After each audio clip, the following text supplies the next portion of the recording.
Marcus Chen woke to the smell of expensive coffee and the kind of silence that only came from wealth. The absence of sirens, garbage trucks, neighbors shouting through thin walls. His neck screamed in protest. Wrong angle, wrong chair, wrong everything. He blinked against October sunlight streaming through floor-to-ceiling windows. Lake Michigan stretched gray and infinite beyond the glass whitecaps visible even from here 40 stories up. Sailboats looked like toys from this height. Where the hell was he? The penthouse snapped into focus piece by piece. Minimalist furniture that probably cost more than his entire year's salary. Leather couch beneath him, all clean lines and Italian craftsmanship. Cashmere blanket tangled around his legs softer than anything he'd ever owned. Abstract art bleeding color across white walls. Rothko prints, maybe Pollock, the kind of paintings he'd seen in Art Institute field trips with Lily, but never understood. Glass coffee table holding architecture magazines he'd never read. Everything curated expensive cold. His work shirt hung on a chair across the room, navy blue fabric with Mesu Chen Hayes Transport embroidered in white thread over the pocket. The shirt he'd been wearing 12 hours ago. His phone buzzed against the floor where it had fallen. 17 missed calls. 43 texts.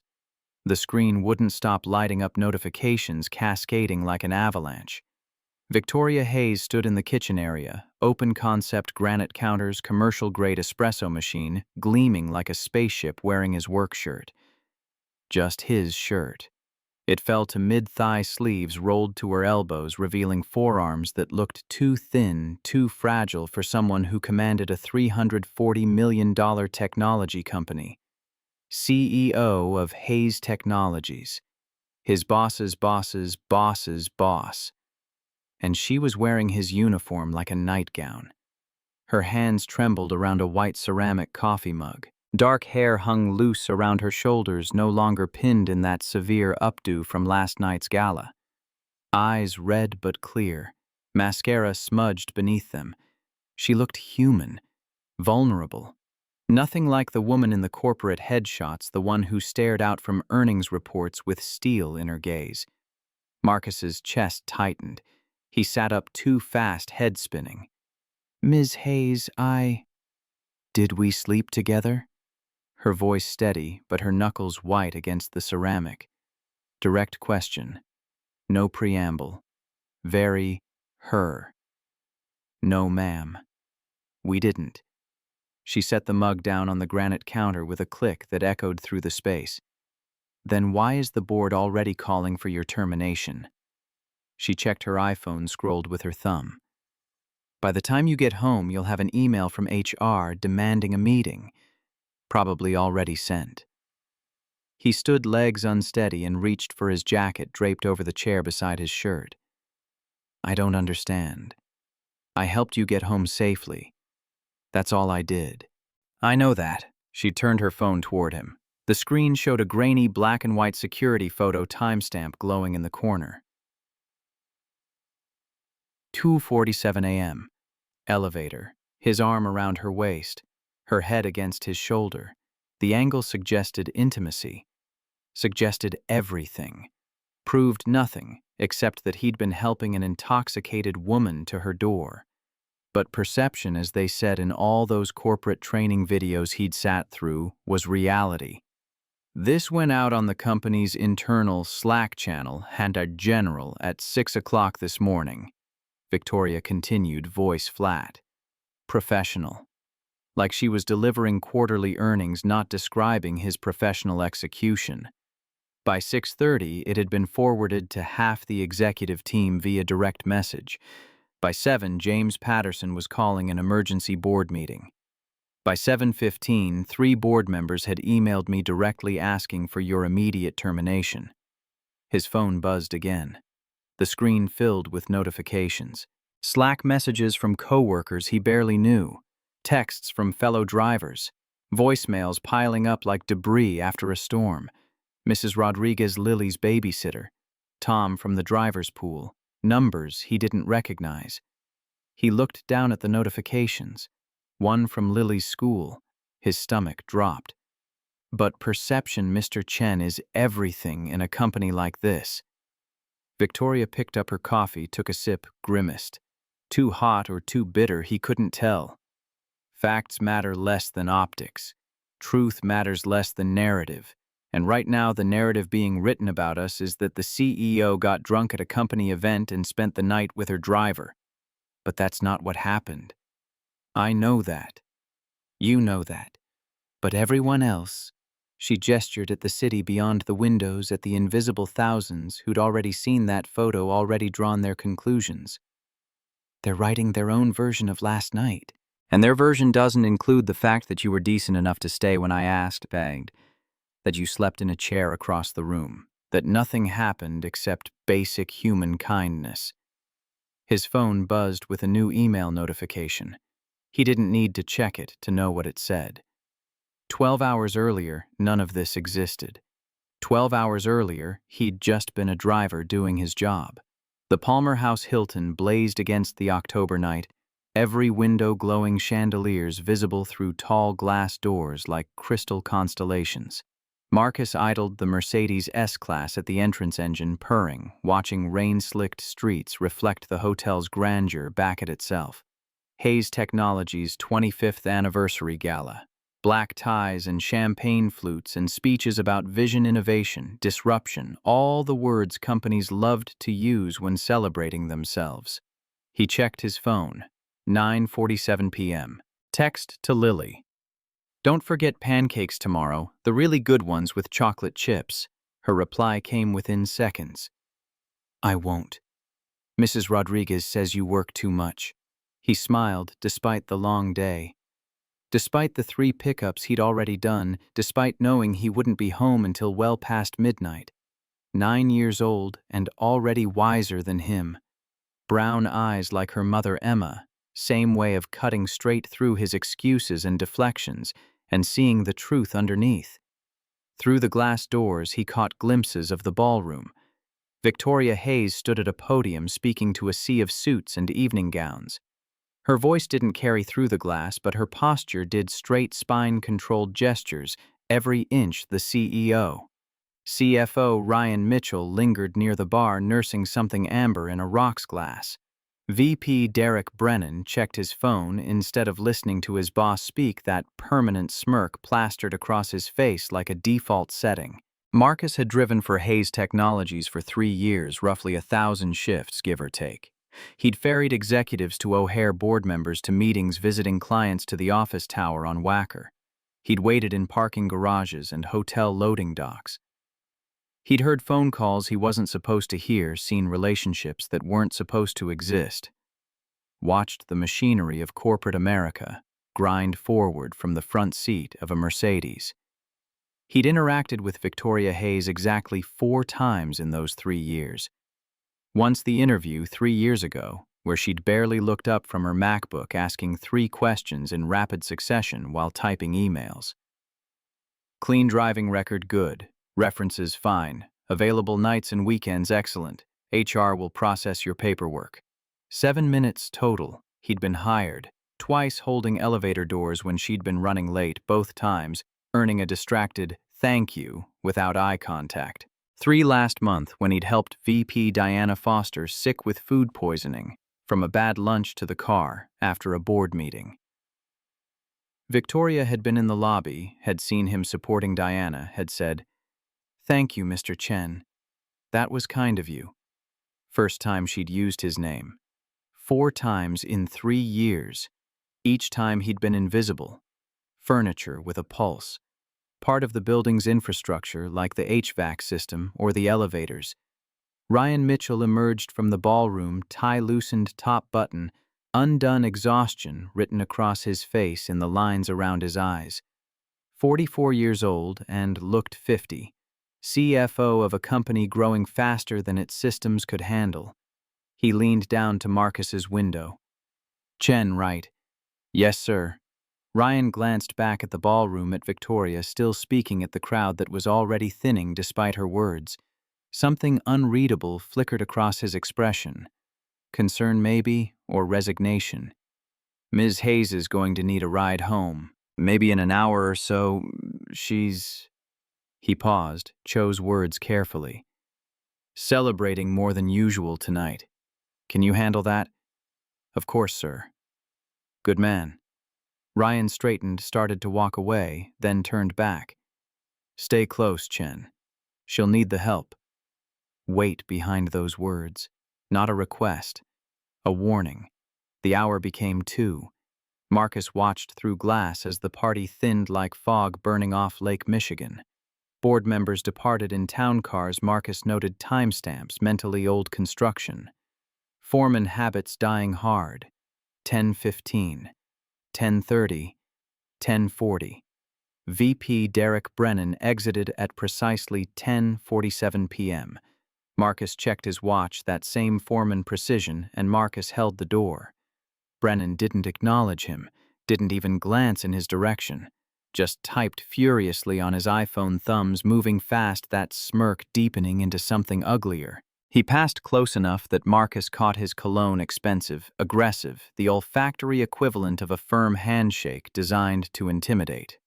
Department heads called Ubers. The marketing team left in a cluster, laughing too loud, already drunk. The band packed instruments, drum kit, disassembled cases clicking shut with the finality of a job completed. Catering staff emerged with rolling bins, champagne flutes clinking like wind chimes as they cleared tables. By 11:30, the ballroom had emptied. By midnight, only Victoria remained. Marcus could see her through the glass alone at a corner table pushed against the wall, empty champagne glass in her hand, staring at nothing. Expensive dress that probably cost more than his monthly rent. Expensive jewelry catching light. Expensive isolation. Everyone had given speeches about loyalty and partnership tonight, about the Hayes Technologies family, about how they were all in this together. And then they'd all just left. Marcus entered the ballroom carefully. His footsteps echoed on marble, too loud, too intrusive, the sound bouncing off high ceilings and expensive acoustics. The space felt cavernous now, designed for hundreds but holding only 2. Abandoned champagne glasses littered tables. Napkins crumpled. A balloon floating near the ceiling, gold and white corporate colors. Victoria didn't notice him until he stood beside her table.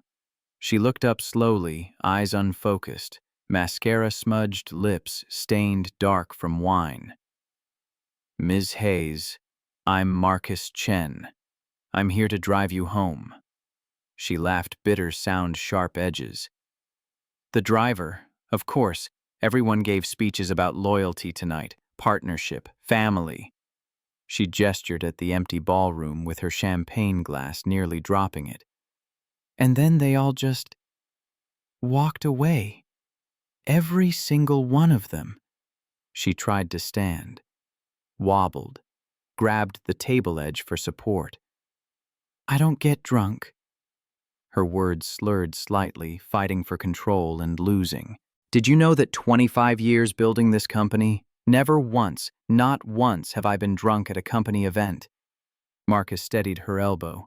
Construction foreman grip solid but impersonal. There's a first time for everything, ma'am. Let's get you home. Home. She repeated the word like it was foreign. Right. Home. Rain hammered the windshield with October violence. The storm had rolled in from Lake Michigan while he'd waited, turning Lakeshore Drive into a river of taillights and reflections. 40-minute drive to the Gold Coast in good weather. Probably 50 tonight. Marcus kept the wipers on high, their rhythm almost meditative. Semis threw walls of water as they passed spray, obscuring vision for terrifying seconds. He navigated by muscle memory and construction site caution, assume everything's more dangerous than it looks. Victoria slumped against the passenger window, breath fogging the glass. Silent for 10 minutes. Marcus focused on driving, on keeping them safe, on getting her home without incident. Then, voice small and lost. Do you have family? Professional boundaries said don't answer personal questions. 3 years of corporate driver training said maintain distance, but something in her voice, the rawness, the need made him answer truthfully. Yes, ma'am, a daughter, Lily. She's 9. Your wife died 4 years ago, ovarian cancer, stage 4, 18 months from diagnosis to funeral. But he didn't say that part. Silence stretched. Rain filled it, that particular violence of water against glass and metal nature, reminding humans how small they were. Then Victoria's walls crumbled like wet sand. I had a son, her voice fractured. Nobody knows. The board doesn't know. The press doesn't know. I buried it in NDAs and confidentiality agreements and legal paperwork. But I had a son. His name was Daniel. He died of leukemia when he was 6 years old. Marcus's hands tightened on the wheel. Kept driving. Kept listening. Same year Daniel died, my husband Robert crashed his car on the Kennedy Expressway. Black ice, spun into a semi, dead before the ambulance arrived.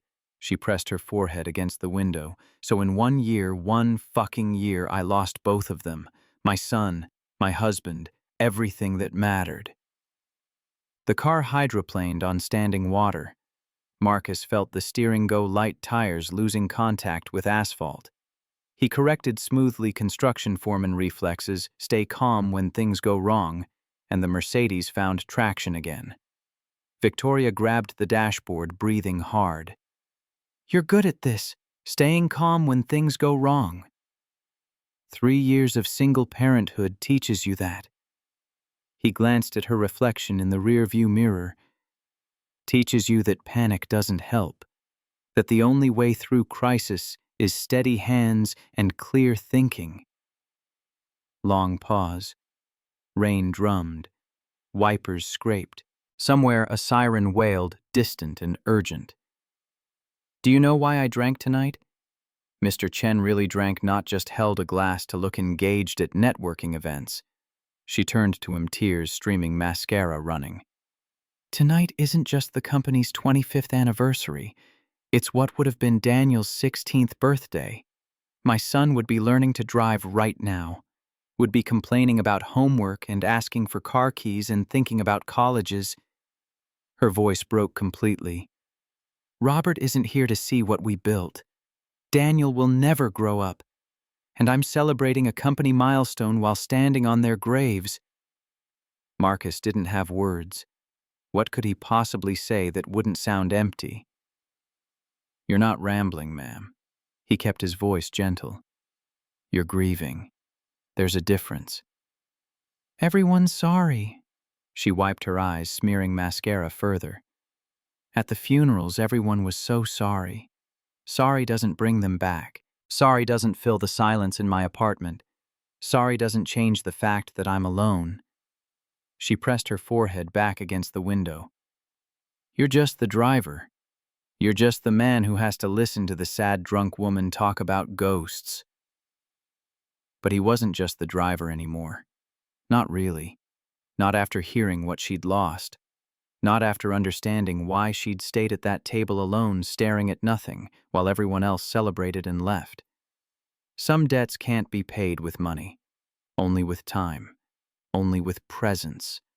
Only with showing up when everyone else walks away. Emma had understood that. Had lived it during her 18 months of cancer treatment, showing up for every chemo appointment, every scan, every terrible wait for test results that came back worse each time. She'd shown up even when her body was failing, when hair fell out, when food tasted like metal, when pain became the baseline instead of the exception. Make a difference, not just money, Emma had told him near the end, voice thin from morphine but eyes still fierce. Help people, not just yourself. Stand for something, even when it costs you. He'd promised her he would. And then he'd spent 3 years keeping his head down, driving corporate executives, staying invisible, making enough money to keep Lily fed and clothed and safe. Maybe tonight was the bill coming due on that promise. Hayes Tower rose 40 stories against Chicago's skyline, glass and steel catching city lights like a mirror. Modern architecture. Expensive. The kind of building that screamed success from every angle. The doorman, Frank's 60s kind face weathered by Chicago winters, recognized the company Mercedes and brought an umbrella to Marcus's door before he could even put the car in park. "Ms. Hayes had a difficult night. I'll help her upstairs." Frank nodded, pulled out his phone, spoke quietly into it. "Chen bringing Ms. Hayes up. Clear him through security." He handed Marcus a temporary keycard. "Unit 24B, top 2 floors. Just get her inside safe." Underground garage concrete and fluorescent lights. Victoria unconscious against the window breath fogging the glass mascara smudged like bruises. Marcus opened her door carefully, unfastened her seatbelt with gentle fingers. She was dead weight. He lifted her not princess carry that felt too intimate but supporting her weight properly. Arm around her waist, her arm over his shoulders. Construction foreman muscles earned lifting rebar and drywall, now carrying a grief-stricken CEO to safety. Elevator ride. Building security camera mounted in the corner, red light blinking. He noted it, construction site awareness, always know where the cameras are, but didn't think about what it meant. Just focused on keeping Victoria upright, on not dropping her, on maintaining her dignity, even unconscious. The timestamp glowed, 12:37 a.m. He struggled with the keycard while supporting her full weight. Dropped it. Once. Twice. Finally got the door open on the third try, one-handed Victoria's perfume-expensive floral overlaid with champagne mixing with his sweat. The penthouse opened before him. Floor-to-ceiling windows showing Chicago's nightscape light stretching to Infinity Lake, Michigan, dark beyond. Minimalist furniture that looked uncomfortable, all angles and statement pieces. Abstract art on white walls, Rothko bleeding reds and blacks, or maybe Pollock. He still couldn't tell the difference. Everything curated, everything expensive, everything cold despite the temperature. He settled Victoria on the leather couch, found a cashmere blanket in the closet, probably cost more than his rent, and draped it over her carefully, tucked it around her shoulders. As he turned to leave, her hand shot out, gripped his wrist. Surprisingly strong for someone unconscious seconds ago. "Don't leave." Eyes still closed, voice desperate. "Please." "Everyone always leaves." He knelt beside the couch, her hand still gripping his wrist. "I'll stay until you fall asleep, ma'am. I promise." "Promise. Like a child afraid of the dark." "I promise." Her grip loosened. "Robert used to promise that too."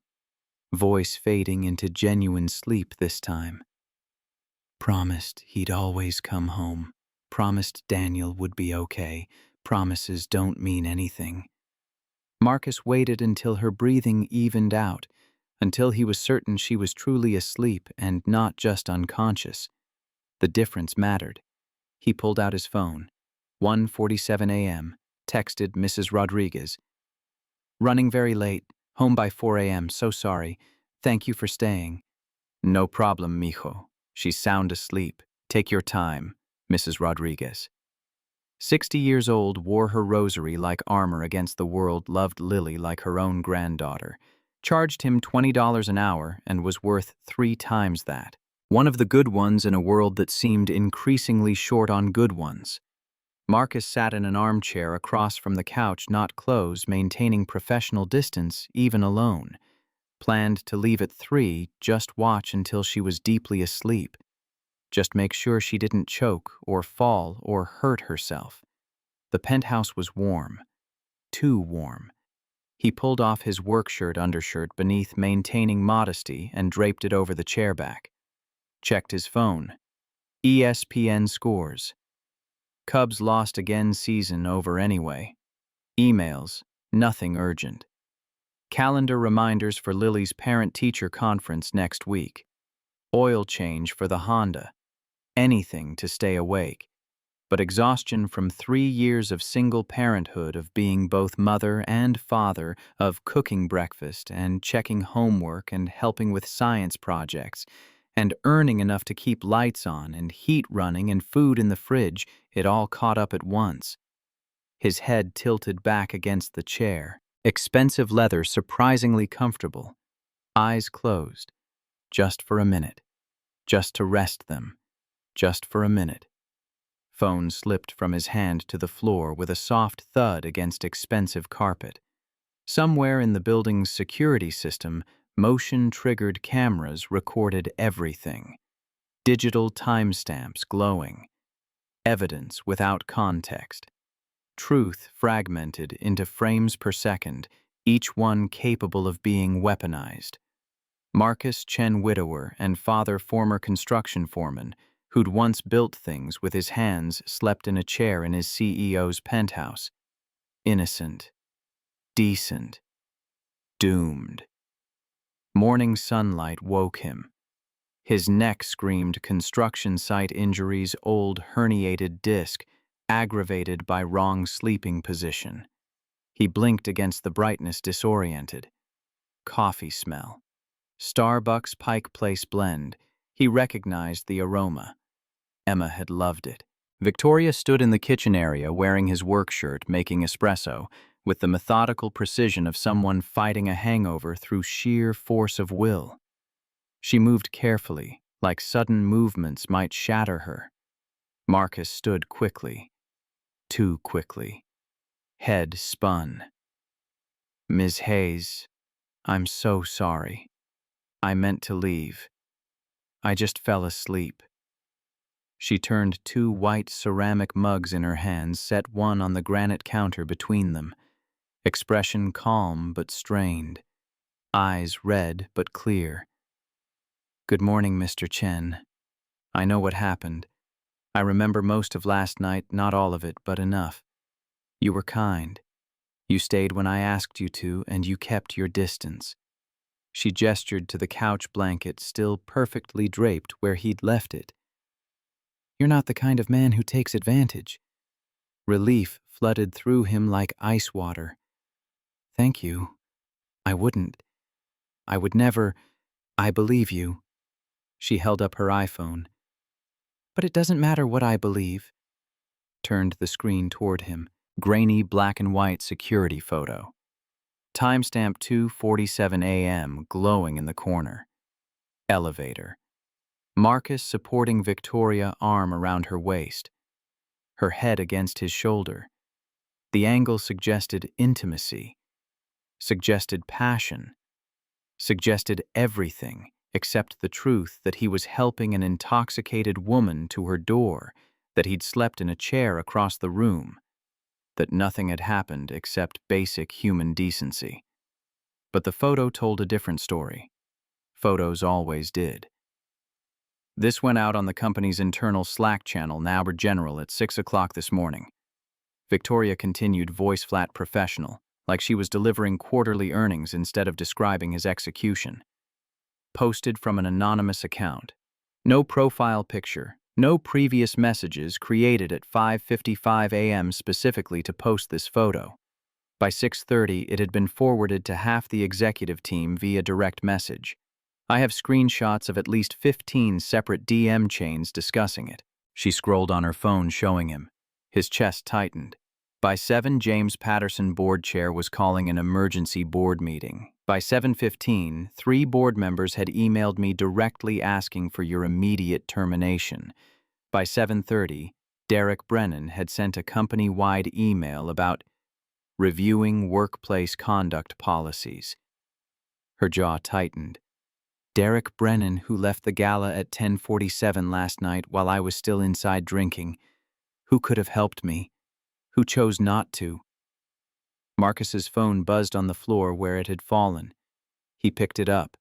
17 missed calls, 43 texts, notifications cascading across the screen like an avalanche. "Mrs. Rodriguez, mijo, people asking about you." "Everything okay?" Tom, fellow driver. "Bro, what the hell happened?" Unknown number. "This is Catherine Walsh from HR. We need to speak with you Monday morning, 9 a.m. sharp. Please confirm receipt." Unknown number. "This can all go away quietly. Call me." That last one made his stomach drop. But perception, Mr. Chen, is everything in a company like this. Victoria picked up her coffee, took a sip, grimaced. Too hot, too bitter. Or maybe just reality tasting wrong. Facts matter less than optics. Truth matters less than narrative. And right now the narrative being written about us, about you and me, is that the CEO got drunk at a company event and spent the night with her driver. But that's not what happened. I know that. You know that. She gestured at the city beyond the windows, at the invisible thousands who'd already seen that photo, already drawn, their conclusions already spread the story. But everyone else, they're writing their own version of last night. And their version doesn't include the part where you were decent enough to stay when I asked, where you slept in a chair across the room maintaining proper distance, where nothing happened except one human being helping another human being through a dark night. She set her mug down on the granite counter with a hollow click that echoed through the space. They see a photo without context, they create their own story, and that story destroys both of us. His phone buzzed again. Email notification. Subject: mandatory meeting, Monday 9 a.m., from Catherine Walsh, HR Director. Northwestern MBA diploma on her wall. He'd seen it during his hiring interview 3 years ago. The world tilted slightly. He grabbed the counter edge for balance. What do I do? The question came out smaller than he intended. Victoria looked at him. Really looked at him, maybe for the first time in 3 years. Saw past the uniform, past the invisible infrastructure of her daily life. You prepare for war, Mr. Chen, because that's what Monday morning will be. A war. And the people who leaked this photo, they're counting on you to surrender without fighting. She handed him his work shirt. He took it, fabric still warm from her body heat. Don't give them the satisfaction. Marcus drove home through Saturday morning traffic in a daze, hands steady on the wheel. Construction foreman, muscle memory, body executing, while mind raced, pulled into his apartment complex in Lincoln Park. Brick, 3-flat, modest neighborhood, the kind of place where people knew their neighbors' names and nobody pretended to be something they weren't. Parked the Honda Accord 2015 model, bought used after Emma died because the old car smelled like her perfume and he couldn't breathe in it anymore. Climbed stairs to the second-floor unit. Key in lock. Door opening to the sound of cartoons. PBS Kids. Arthur's voice cheerful and oblivious, explaining some lesson about friendship. Lily sat at the kitchen table in Cubs pajamas, navy blue with the red C, her favorite, eating Cheerios straight from the box legs, swinging because she was still small enough that her feet didn't touch the floor. 9 years old. Brown eyes like Emma, gap-toothed grin like him, personality. Like some perfect combination of both. Mrs. Rodriguez gathered her things. Rosary visible around her neck, silver cross catching morning light. 60 years old face weathered by life, but eyes still kind. Long night, mijo. Careful voice. Had she seen the Slack messages? Did she know he paid her cash from his wallet, everything he had, 320s and a 10, and thanked her profusely? After she left, Lily bounced over Cheerios box still in hand. Are we still making pancakes? Sunday tradition. Every week since Emma died. The really good ones with chocolate chips from Emma's recipe that she'd insisted on writing down during those last clear months before the morphine made everything fuzzy. They moved around the small kitchen in practiced rhythm. Marcus measuring Bisquick mix. Emma had believed in shortcuts. Life's too short to make things from scratch when the box tastes just as good, while Lily cracked eggs with the concentration of a surgeon. 4 years of practice made her good at it, no shells in the bowl anymore. She poured Hershey's chocolate chips with both hands, tongue sticking out slightly, counting under her breath. Mrs. Rodriguez said you had to work really late. Was it important? He flipped pancakes on the griddle, watching bubbles form and pop. Someone needed help getting home safely. That's good. Mom always said helping people matters most. She studied him with those brown eyes, Emma's eyes seeing too much. Kids always saw too much. "Daddy, are you in trouble?" How did she always know Emma had been like that too, reading his micro-expressions, knowing when he was worried before he even acknowledged it himself? "What makes you think that? You have your worried face. The one you get when ComEd bills come." She climbed onto a chair, chin resting on the table edge. "And you're making pancakes really carefully. You only do that when you're thinking hard about something." He knelt to her level spatula, still in hand. "Yeah, sweetheart, I might be in trouble. But whatever happens, I need you to remember something. Your dad always tries to do the right thing, even when it's hard, even when other people don't understand." "Okay." She wrapped arms around his neck. Cheerios breath and maple syrup sticky fingers. "Okay. But you're not really in trouble. You're the best daddy.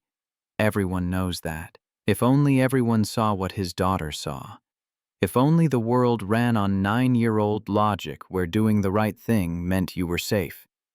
The pancakes burned slightly while he held her.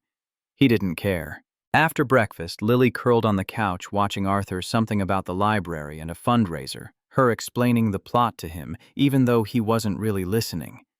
PBS Kids Public Television, free and educational, and exactly what Emma would have chosen. Marcus opened his MacBook at the kitchen table.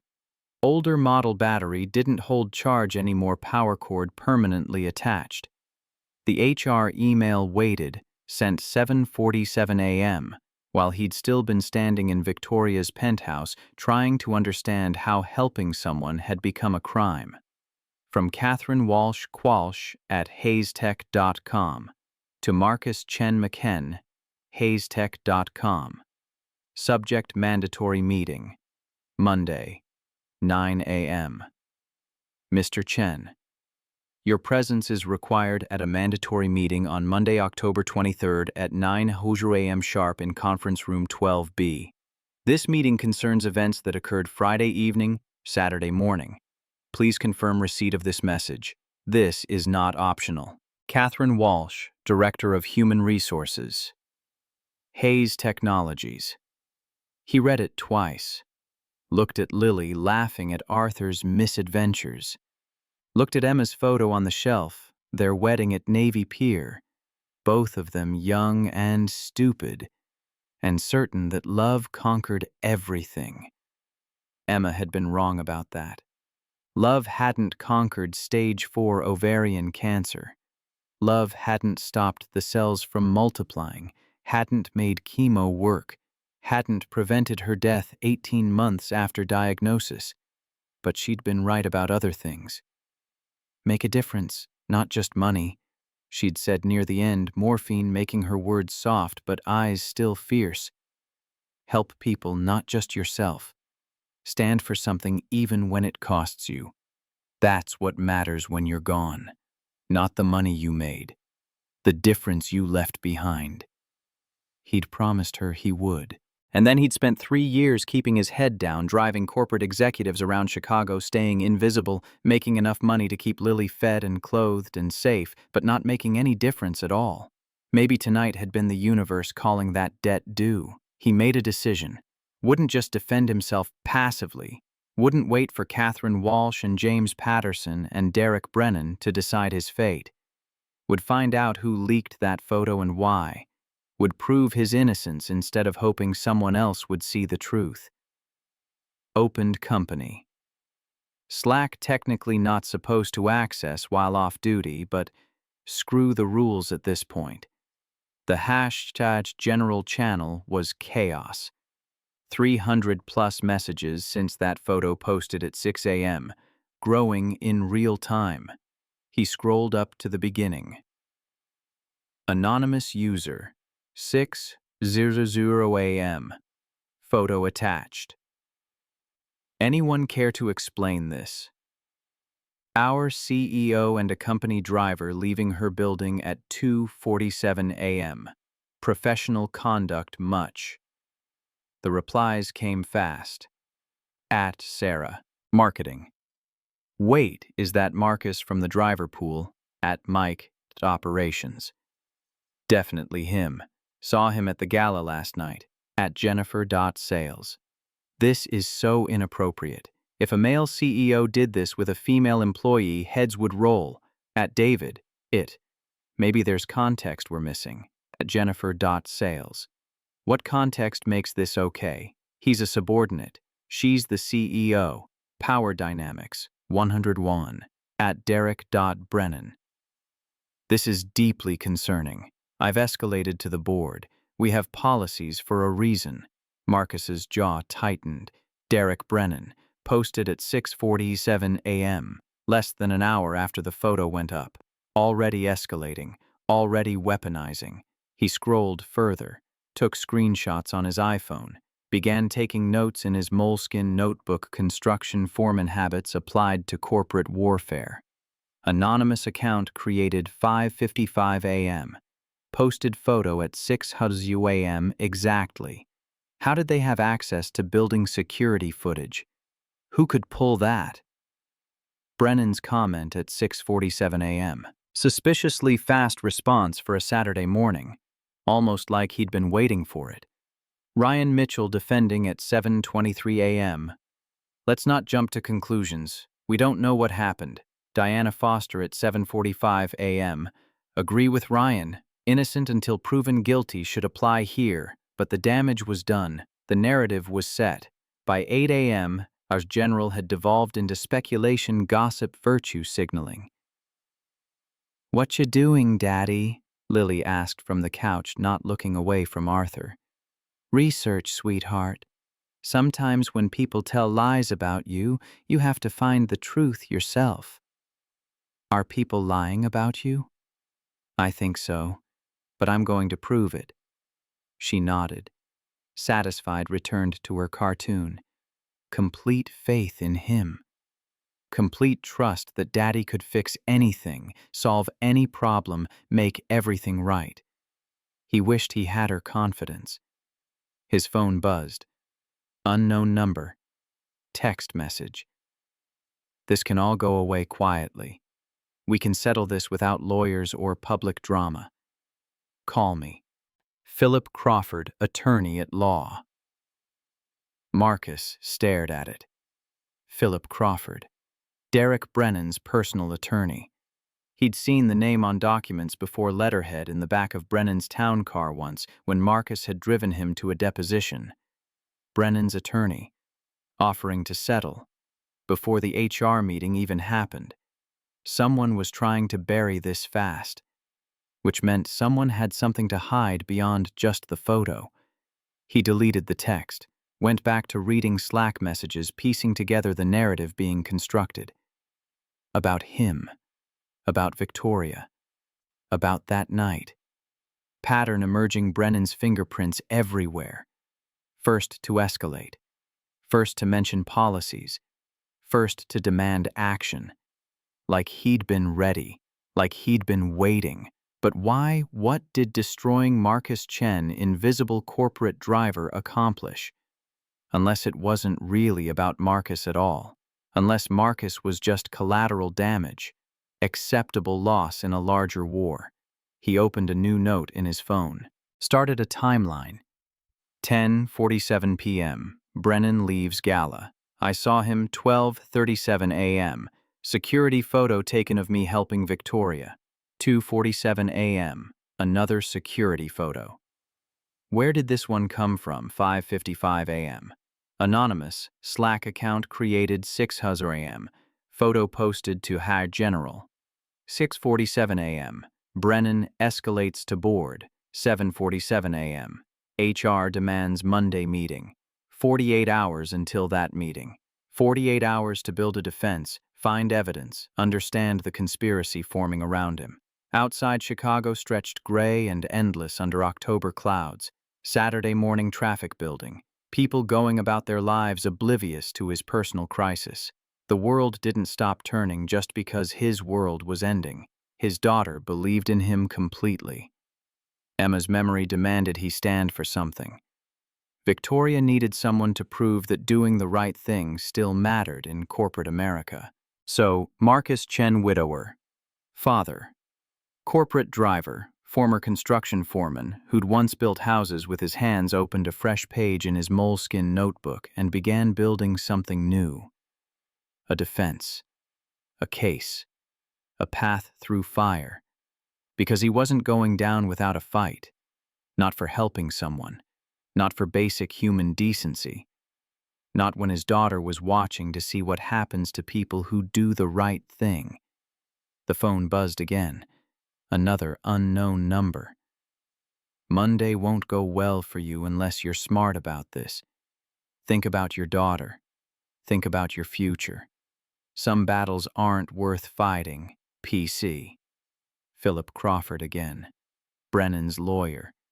Threatening now. Mentioning Lily. Marcus's hands shook with rage. He took a breath. Another. Turned back to his laptop. Kept reading Slack messages. Kept taking notes. Kept building his case. Because the only thing worse than fighting and losing would be not fighting at all. And Lily was watching. Learning. Understanding what her father stood for when the world turned against him. He would show her that integrity mattered. That doing the right thing was worth the cost, even when the cost was everything. Monday morning arrived with the weight of execution day. Marcus stood in his only suit, the one he'd worn to Emma's funeral 4 years ago at St. Michael's Church, and the jacket pulled tight across his shoulders. He'd gained muscle from weekend construction job side work to supplement the driver's salary. The pants fit fine. The jacket didn't. Lily watched him from the kitchen table, Cheerios forgotten in her bowl. "Will you be brave, Daddy?" The question gutted him. She asked it the same way Emma used to before his construction site safety meetings, back when workplace accidents could mean someone didn't come home. Before cancer taught them that home was where the real danger lived. "I'll try, sweetheart." That's all Mom ever asked, too. Mint. Rodriguez arrived early, let herself in with the spare key. She hugged Lily, then looked at Marcus with eyes that had seen too much life to believe comfortable lies. "Vaya con Dios, mijo." Go with God. He'd need more than God to survive what was coming. Hayes Technologies headquarters rose 43 stories on Walker Drive, all glass and steel and corporate ambition. Marcus had entered through the driver's entrance 1,000 times. Today he walked through the main lobby like a visitor, like someone who didn't belong. Security made him sign in. New protocol. The guard, Steve, mid-50s, usually friendly, wouldn't meet his eyes. Conference room 12B, 12th floor. River North view. He'd driven executives to meetings here, but never attended one himself. The elevator ride felt like ascending to the gallows. Catherine Walsh waited inside. 40-something Northwestern MBA diploma on the wall behind her, efficiency personified in a charcoal suit. Legal counsel Robert Kane sat beside her 52 yellow legal pad, already covered in notes, reading glasses perched on his nose. And VP Derek Brennan. Brennan stood near the windows, hands in pockets, that permanent smirk etched deeper than usual. Navy blazer with American flag lapel pin, Northwestern class ring catching light. Everything about him screamed old money country club people who thought the world owed them things. "Mr. Chen, please sit." Catherine gestured to a chair facing them. Interrogation setup. 3 against 1. Marcus remained standing. "Why is Mr. Brennan here?" "This is an HR matter." "Mr. Brennan brought certain concerns to the board's attention," Catherine said, voice carefully neutral. "As VP of Sales and a senior executive, he has a vested interest in maintaining company culture and professional standards." Brennan paced behind Marcus's chair power move, making him turn to track the threat.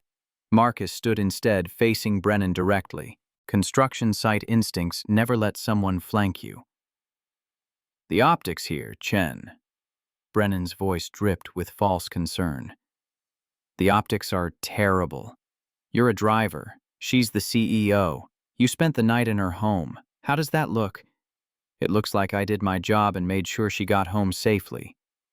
Your job is to drive, not to spend the night with your boss." Brennan stopped pacing, turned to face him fully. You understand the position this puts the company in, the liability, the potential lawsuits if this were reversed. Male CEO, female employee, we'd be crucified in the press.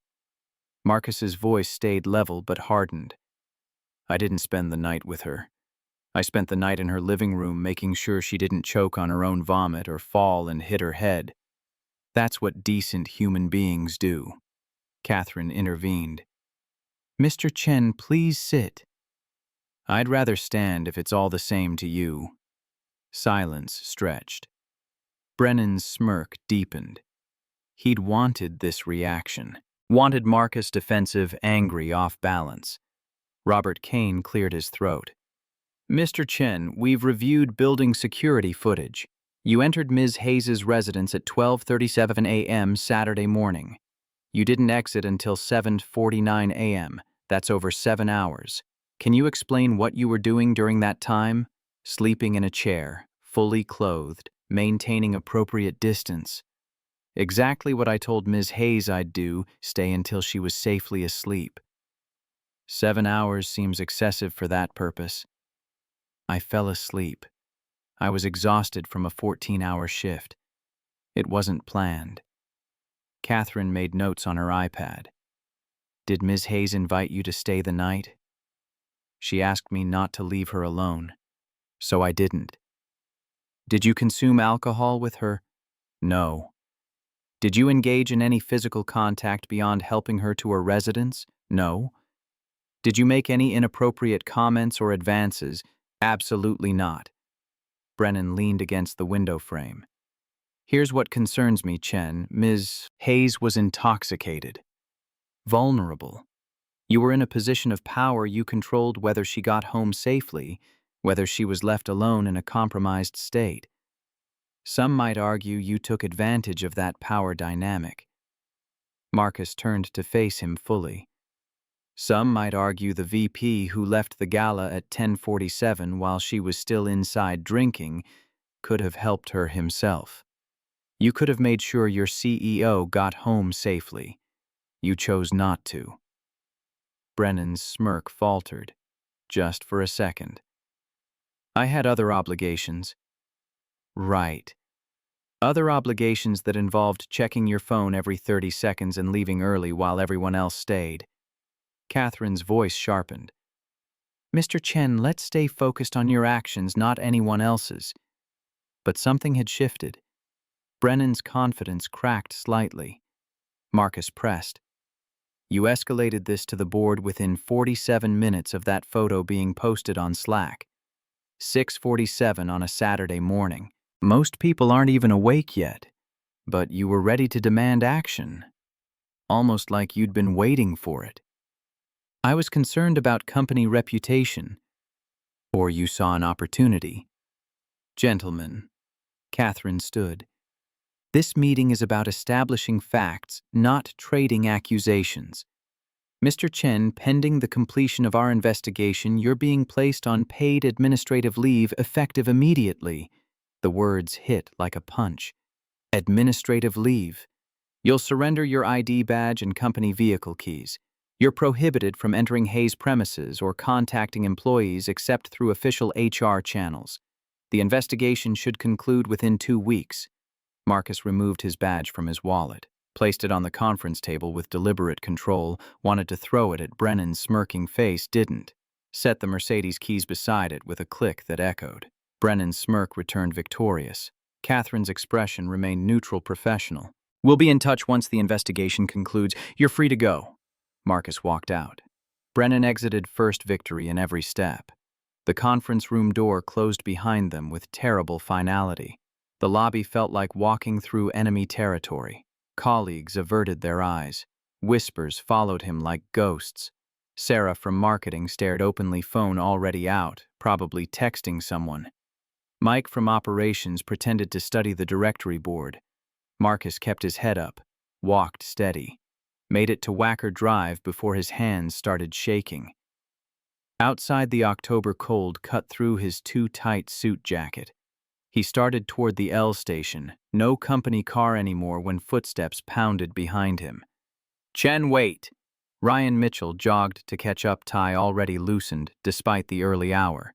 CFO of a $340 million company, running down the sidewalk past a Starbucks to catch a suspended driver. Marcus kept walking past tourists and morning commuters. I don't want to get you in trouble, too. Ryan fell into step beside him. Listen to me. Brennan's been angling for Victoria's position for years. There are people on the board who've wanted her out since she became CEO, old money types who think a woman CEO is too emotional, too focused on employee welfare instead of shareholder value. This gives them ammunition. Marcus stopped at the crosswalk light red. So I'm collateral damage. I didn't say that. You didn't have to. The light changed. They crossed. Why are you telling me this? Because what happened to you isn't right.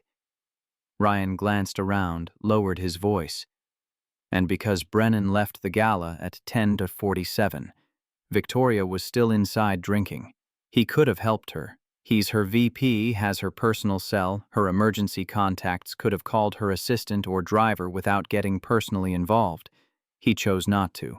You think he did this on purpose? Set her up. Ryan pulled out his iPhone, showed Marcus something on screen. I've been digging. That photo that leaked on Slack, it came from an anonymous account created at 5:55 a.m. Saturday morning. But our IT guy tracked the IP address back to the building. Someone accessed our security footage database at 5:47 a.m. using admin credentials. Who? Guess whose employee badge and login were used? Brennan's. Ryan nodded. Everything's timestamped in our ADP system.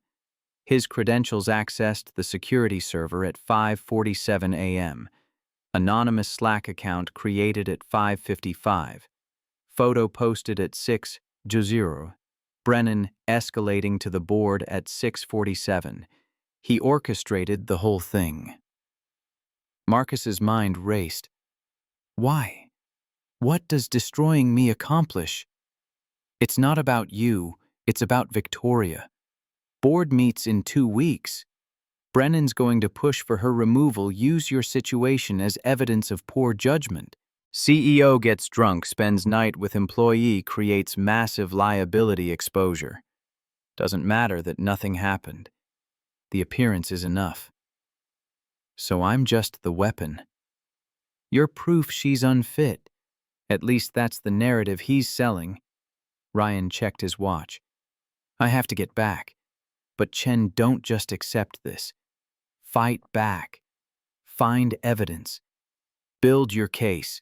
Because if you go down quietly, Victoria goes down too. He jogged back toward the building, leaving Marcus on the corner of Wacker and Clark with 48 hours of suspension, stretching ahead like a prison sentence. Marcus's apartment felt smaller after the penthouse. 2 bedrooms, 1 bathroom, kitchen, barely big enough for 2 people, but it was home. It smelled like Lily's strawberry shampoo and Mrs. Rodriguez's cooking and the faint ghost of Emma's perfume that he swore still lingered in the bedroom closet. He made coffee in the Mr. Coffee machine, hands still shaking.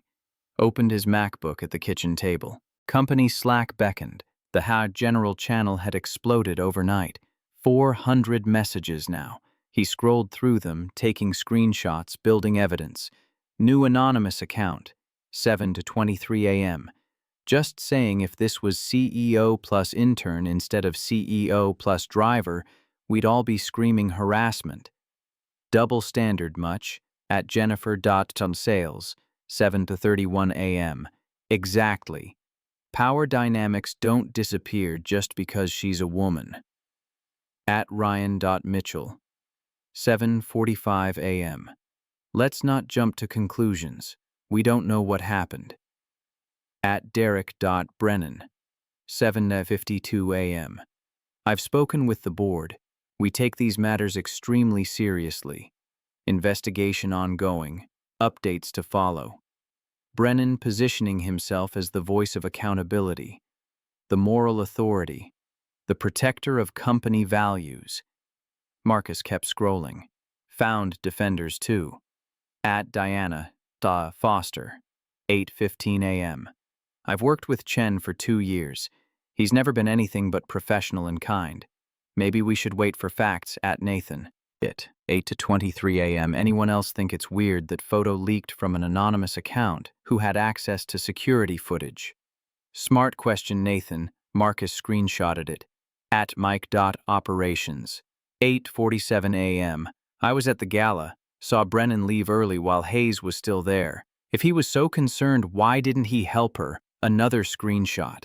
The truth was there, buried in 400 messages, waiting for someone to piece it together. His phone buzzed. Unknown number. Mr. Chen, this is Philip Crawford, attorney at law. I represent a party interested in resolving this situation quietly and professionally. We should talk. Today, if possible. Philip Crawford, Brennan's personal attorney. Same one who'd texted Saturday. Marcus called back. 3 rings. Chen. Good. You're being smart. Smooth voice, expensive education, evident in every syllable. Can you meet this afternoon? Intelligentsia Coffee, Lincoln Park. Say 2 o'clock. I'll be there. Excellent. This doesn't have to be difficult. We can find a solution that works for everyone. The call ended. Marcus stared at his phone. Brennan was moving fast, offering settlements before the investigation even concluded, which meant Brennan had something to hide, something worth paying to bury. Intelligentsia sat on Broadway, all exposed brick and reclaimed wood and local art, the kind of hipster coffee shop that served pour-overs instead of drip and charged $6 for the privilege. Marcus arrived 15 minutes early, ordered black coffee, sat with his back to the wall facing the door. Construction site habits never died. Philip Crawford entered at precisely 2 o'clock. Early 40s, Brooks Brothers, suit Rolex, visible under his sleeve. He scanned the room, found Marcus approached with the confidence of someone who'd never lost a negotiation. Slid into the booth across from Marcus, set a manila envelope on the reclaimed wood table between them. Mr. Chen, thank you for meeting. No handshake. Straight to business.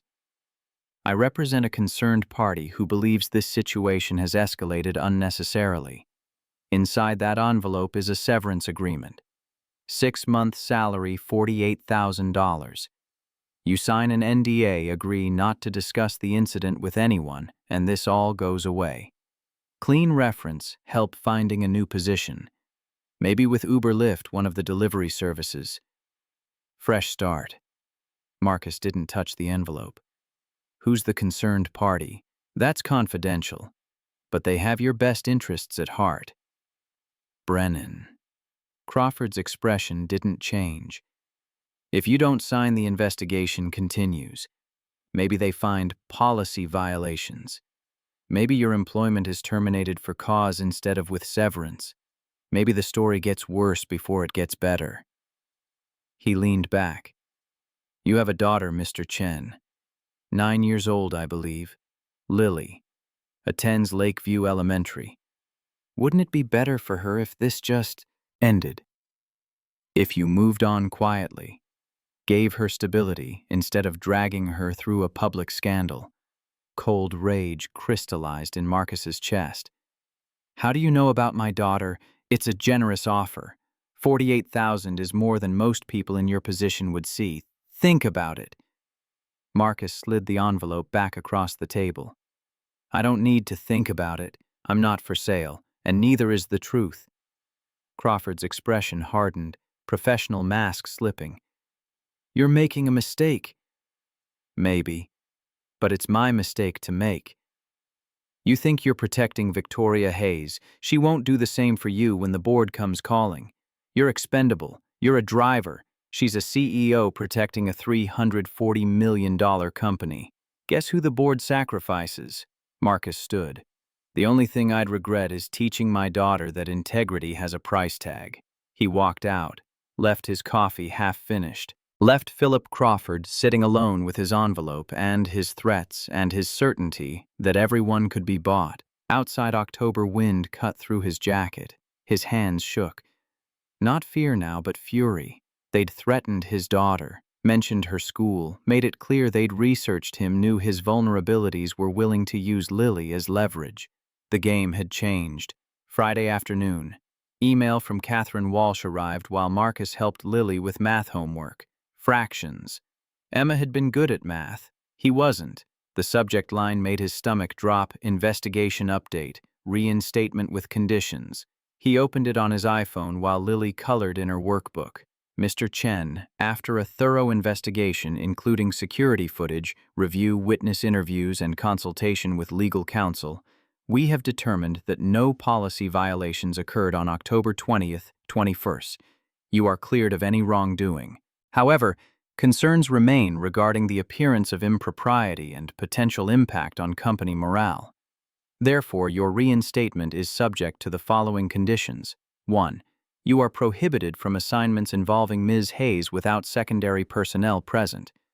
You must complete mandatory professional boundaries training via our HR online portal within 30 days. 3. Any future incidents involving questionable judgment will result in immediate termination. These conditions protect all parties and demonstrate Hayes Technologies' commitment to maintaining appropriate workplace boundaries. You may return to work Monday, October 30th. Please confirm receipt. Catherine Walsh, Director of Human Resources. Lily looked up from her coloring. Is that about work? Yeah, sweetheart. They want me to come back Monday. That's good, right? He forced a smile. Yeah, that's good. But you don't look happy. I'm happy. Just tired. She studied him with those brown eyes. Too wise. Too perceptive. It's okay to be tired, Daddy. Mom was tired a lot too, but she still smiled at me. The comparison shattered him. Lily was right. Emma had smiled through chemo exhaustion, through pain that would have broken anyone else, through knowing she was dying and leaving her daughter behind. If Emma could smile through that, Marcus could smile through this. But the restrictions felt like punishment.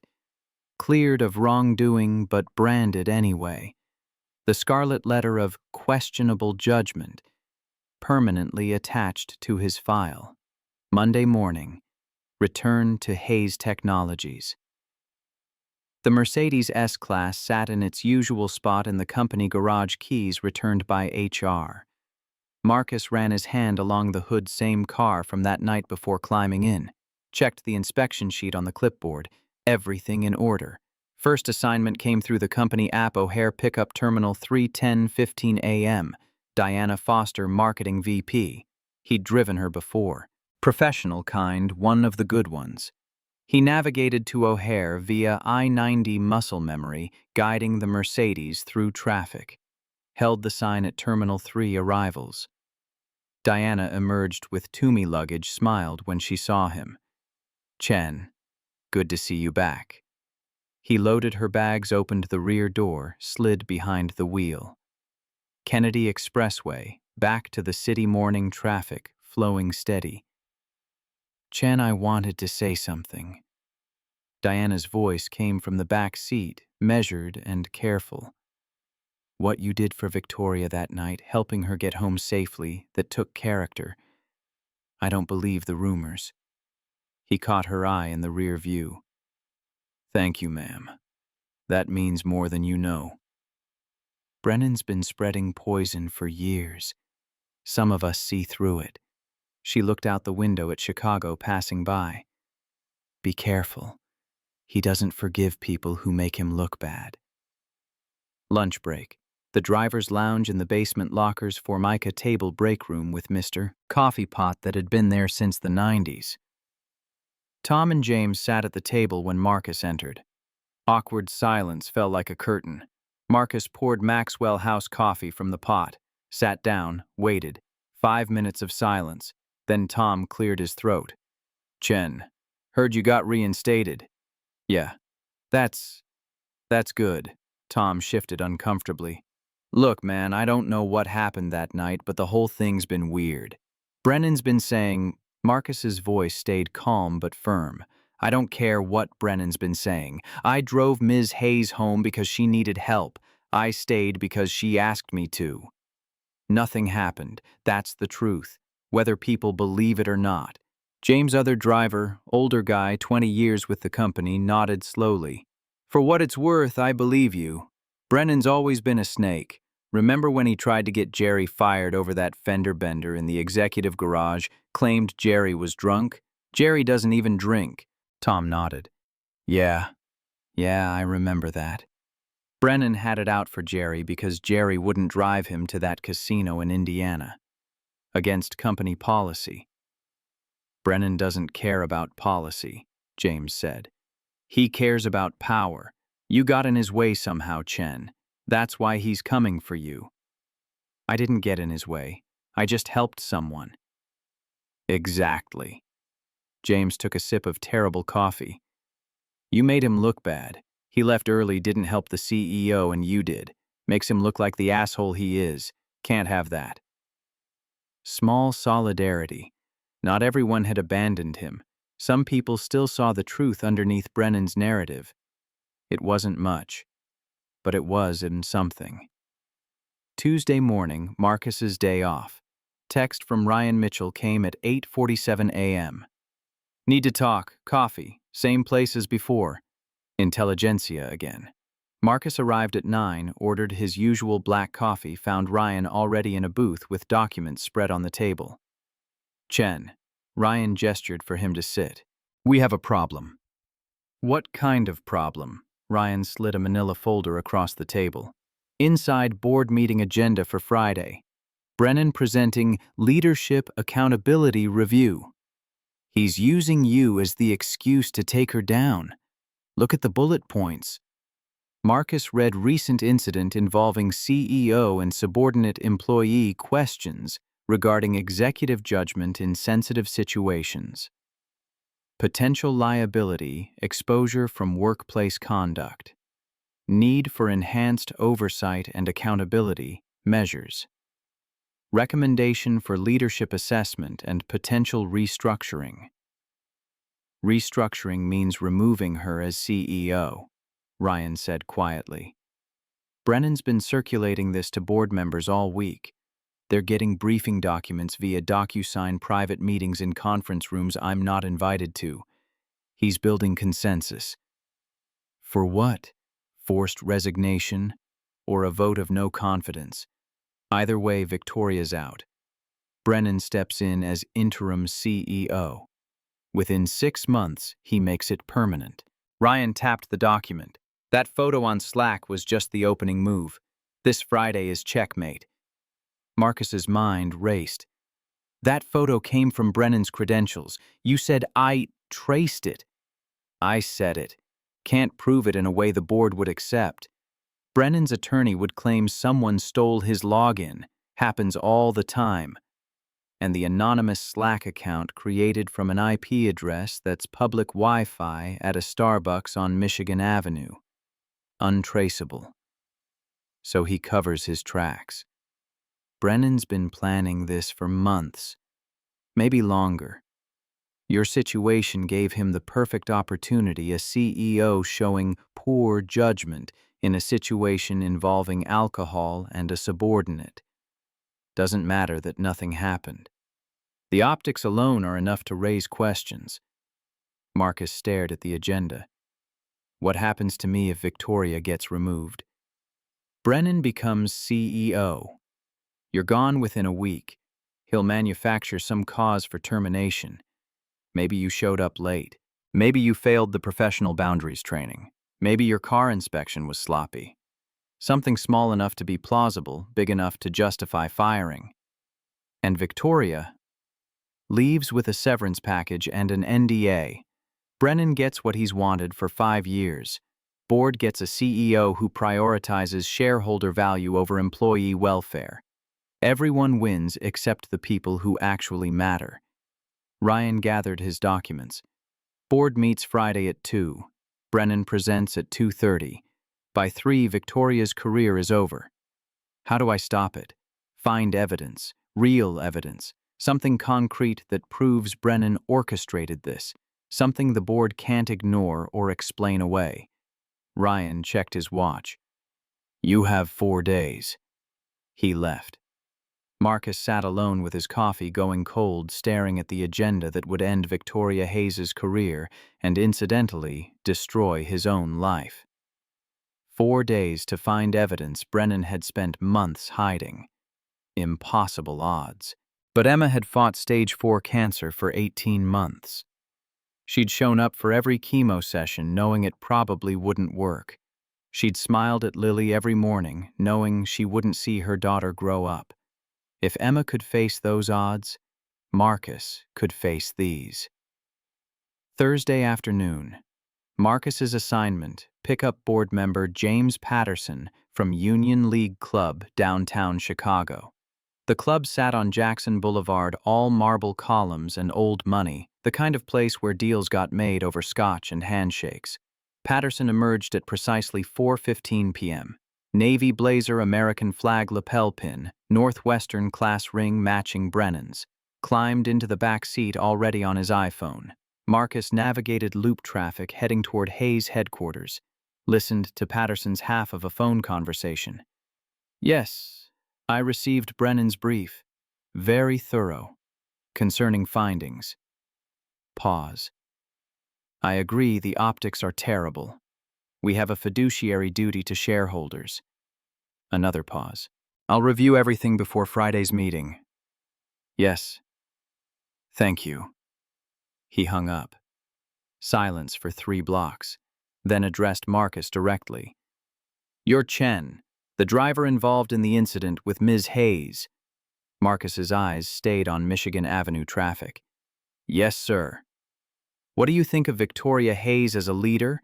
And I want an honest answer, not corporate BS." Careful territory. But Patterson had asked directly. "I think she cares about her employees. I think she built something valuable here. And I think she's being judged unfairly for a situation that's been misrepresented. Most people in your position would be angry, would blame her for the mess you're in. I'm not most people. And it's not her fault that someone twisted a decent act into something ugly." Patterson studied Marcus in the rear view. "You're loyal. That's admirable. But loyalty doesn't change optics. And in business, optics matter more than facts." They arrived at Hayes headquarters. Patterson got out, then leaned back into the car. "For what it's worth, Mr. Chen, I believe you did the right thing that night. The problem isn't what you did. It's what it revealed about the company's culture and Ms. Hayes's judgment in situations involving alcohol and vulnerability. Board members have fiduciary responsibilities. We can't ignore red flags even when the person raising them has good intentions." He closed the door. Marcus watched him enter the building, phone already out, probably calling another board member. The fix was in. Even believing Marcus's innocence, they'd still question Victoria's leadership. Brennan had poisoned the well so thoroughly that truth didn't matter anymore. Friday, 4:30 p.m., Marcus sat in the Mercedes on Wacker Drive, engine idling assignment showing on the company app, O'Hare Pickup Terminal 5 International Arrivals, 3:00 p.m., board meeting at 2 p.m., Brennan presenting at 2:30. Marcus dispatched to the airport specifically to remove him from the building during the execution. His phone rang. Victoria Hayes, breaking the no-contact rule. He answered on Bluetooth. "Ms. Hayes, Marcus, I need you back at the building. Executive conference room. Now." "Ma'am, I'm on my way to the airport for a Terminal 5 pickup." "Forget the airport, I need you here in 20 minutes, please." Urgency in her voice. Not panic. Steel.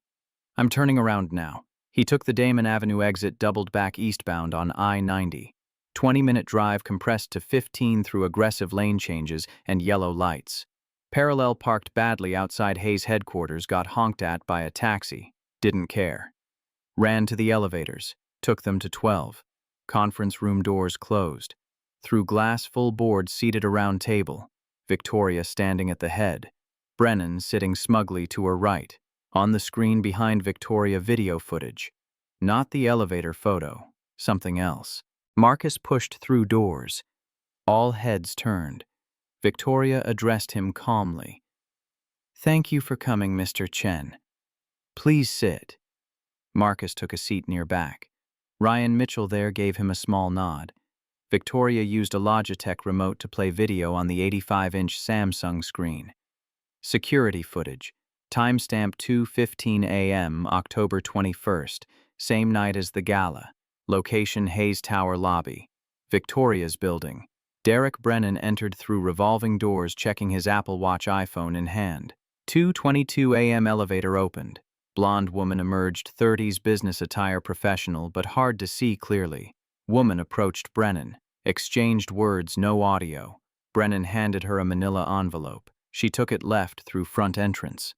Brennan checked iPhone, typed something, exited, 2:27 a.m. Victoria paused the video. "This footage shows Derek Brennan entering my residential building at 2:15 in the morning, while Marcus Chen was upstairs ensuring I got home safely, meeting with an unknown woman and leaving shortly after. The same night Derek has spent 2 weeks using to question my judgment and Mr. Chen's integrity." Brennan stood red-faced. That's completely irrelevant to this discussion. I was meeting a client from our West Coast office." Victoria's voice cut like ice.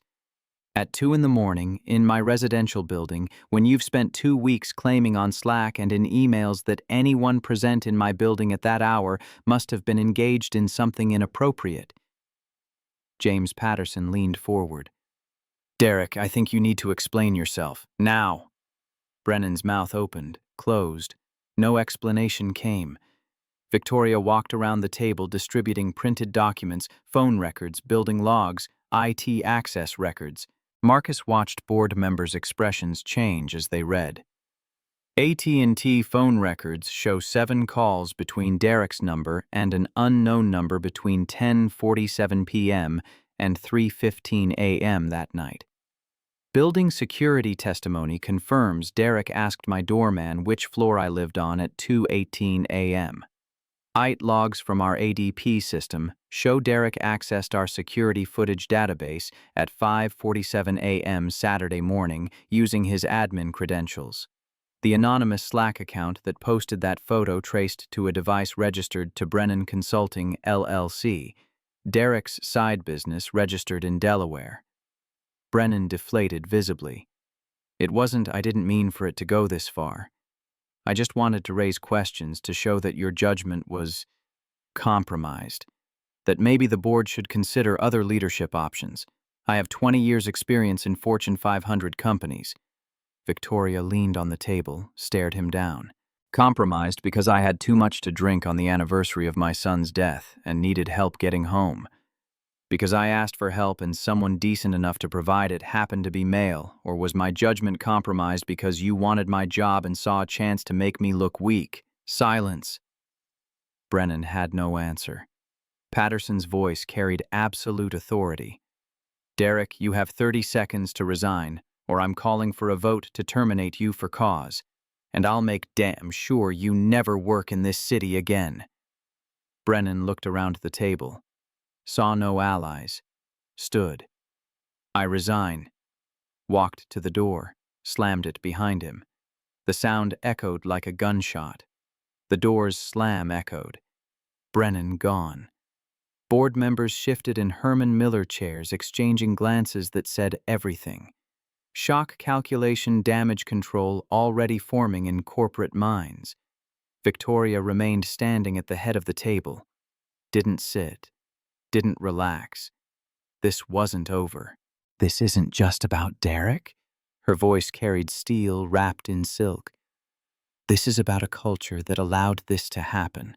A culture where someone doing the right thing gets investigated, suspended, and publicly humiliated. A culture where perception matters more than truth." She turned, looked directly at Marcus. He froze. Marcus Chen was suspended, investigated by Chicago PD, and subjected to trial by Slack because he did the right thing when everyone else walked away. He maintained his integrity even when it cost him, even when his daughter faced judgment at school pickup, even when he was offered $48,000 to stay silent. Patterson's eyebrows rose. Brennan offered you money. His attorney did, Philip Crawford, yesterday. Marcus's voice steady despite every eye on him. I said no. Victoria walked toward Marcus, addressing the board but watching him. That's not just good character. That's the kind of leadership this company needs but doesn't cultivate. We reward quarterly results over human decency. We promote people who deliver numbers regardless of how they deliver them. We've built a machine that crushes anyone who gets in its way. She stopped beside Marcus's chair. I'm promoting Mr. Chen to Director of Ethics and Professional Standards effective immediately. His job will be to ensure that situations like this where good people are punished for doing good things never happen again at Hayes Technologies. The room erupted in murmurs. Marcus's mind went blank. Ma'am, I don't have a degree from Northwestern or Wharton. I'm not qualified. You have the only qualification that matters. You know what it's like to do the right thing and be punished for it. You know how to maintain integrity when the world is telling you to compromise. That's not something you learn at Harvard Business School. Victoria faced the board. Budget allocation $3.2 million annually, reporting structure directly to me. 5-person team, full authority to investigate any employee at any level. Who's in favor? Silence stretched. Then James Patterson raised his hand. I am. Ryan Mitchell, Diana Foster, 3 others. Opposed, 3 hands. Holdouts from the old guard. Motion carries. Mr. Chen, congratulations. Marcus sat in stunned silence while board members filed out. Some shook his hand. Welcome aboard. Good luck. Others avoided eye contact. The conference room emptied until only Victoria and Marcus remained. She poured water from a Brita pitcher on the credenza, handed him a glass. How did you find that footage? His voice came out rough. Ryan did. He's been investigating Derek for weeks, suspected something was off about how quickly the rumors spread. When he found footage of Derek entering my building at 2:15 a.m., he brought it to me last night. Took us until 4 this morning to compile everything else. Marcus's hands shook, holding the water glass. I don't know what to say. Victoria sat across from him, exhaustion finally showing. You don't have to say anything. You kept your word that night. You stayed when I asked. You maintained your integrity when people questioned it. That's everything. She handed him a folder from Staples. Your team. 5 people I've pulled from different departments. Each one has experienced or witnessed something that made them question whether Hayes Technologies lives up to its values. Marcus opened it. Profiles printed on company letterhead. Sophie Reynolds, 33 HR, filed 3 harassment complaints. All ignored. Nathan Brooks, 28, IT, witnessed racial discrimination in hiring. Claire Anderson, finance supervisor, stealing her work for 2 years. Jason Rivera, 35 operations, faced retaliation for reporting safety violations. Maria Santos, 31, communications, experienced pregnancy, discrimination. Your first job is to meet with them, hear their stories, and figure out what needs to change. These people stayed because they believed or wanted to believe that things could get better. Your job is to prove they were right to stay. Marcus stared at the profiles. 5 lives. 5 stories of pain that looked exactly like his own. What happens when people fight me? Brennan wasn't an anomaly. He was a symptom. Then we fight back. With transparency. With consequences. With the understanding that culture change doesn't happen overnight, but it does happen. One honest conversation at a time. Victoria stood, gathered her materials, paused at the door. Thank you, Marcus. For everything. For that night. For refusing Brennan's bribe. For showing me what integrity looks like when it costs something. She left. Marcus sat alone in the conference room, holding a folder that weighed 50 pounds despite being paper. Outside the windows, Chicago stretched endless under October clouds. Somewhere in that city, Lily sat in Lakeview Elementary learning fractions. Mrs. Rodriguez probably had soup on the stove for dinner. Life continued while Marcus's had just transformed completely. Driver to director in 2 hours. Impossible. Terrifying. Necessary. He pulled out his phone. Texted Lily. Big news when I get home. Really big. I love you. Her reply. Love you too. Daddy, did you be brave? Yes, sweetheart. I was brave. And it worked. 1 week later, Marcus stood in the doorway of his new office. Couldn't quite enter yet. Window overlooking Chicago River. Dark wood desk from Crate and Barrel, Herman Miller. Aeron chair that probably cost more than his monthly rent. Nameplate gleamed. Marcus Chen, Director of Ethics and Professional Standards. Bookshelf empty, waiting to be filled. 2 guest chairs. Small conference table with Polycom phone. Everything new. Everything. His everything impossible. Ryan Mitchell appeared with 2 Starbucks cups, Grande Pike Place for Marcus Venti, Americano for himself. Victoria spared no expense. She wanted to make a statement. Marcus accepted the coffee. Still hadn't entered. What kind of statement? That integrity matters here. That the people who live it get rewarded, not punished. Ryan sipped his Americano. You going to actually go inside? Yeah, just taking it in. How are you feeling? Honestly terrified. I don't have an MBA from Kellogg. I've never managed anyone. I don't even know what a director of ethics actually does beyond the obvious. You do what you did that night with Victoria. You see someone who needs help and you help them. The title just gives you authority to do it on a larger scale. Marcus finally entered. Sat in the chair, too big, too new leather creaking. Dell computer already set up Outlook email, active MCHN at haystech.com. Calendar showed 10 a.m., meeting with Victoria remission brief. The imposter syndrome settled like weight on his chest, but Emma's voice echoed, make a difference, not just money. Help people, not just yourself. Okay, Emma, I'm trying. Victoria didn't stay behind her desk for the mission brief. She and Marcus walked through the 9th floor together, her pointing out employees in cubicles telling their stories quietly. See that woman by the Xerox printer, Sophie Reynolds? 3 harassment complaints against her former manager, all buried because he golfed with the COO at Medina Country Club. Sophie looked up, saw them, fear flashing across her face before professional mask descended. Young guy in IT wearing the Cubs jersey, Nathan Brooks. He flagged discriminatory interview questions in our greenhouse recruiting platform last year. HR told him to not rock the boat. Nathan typed on dual Dell monitors, shoulders hunched like expecting punishment. They returned to Victoria's office. She pulled up a McKinsey report on her MacBook commissioned 6 months ago, buried because the findings were too damning. Key statistics.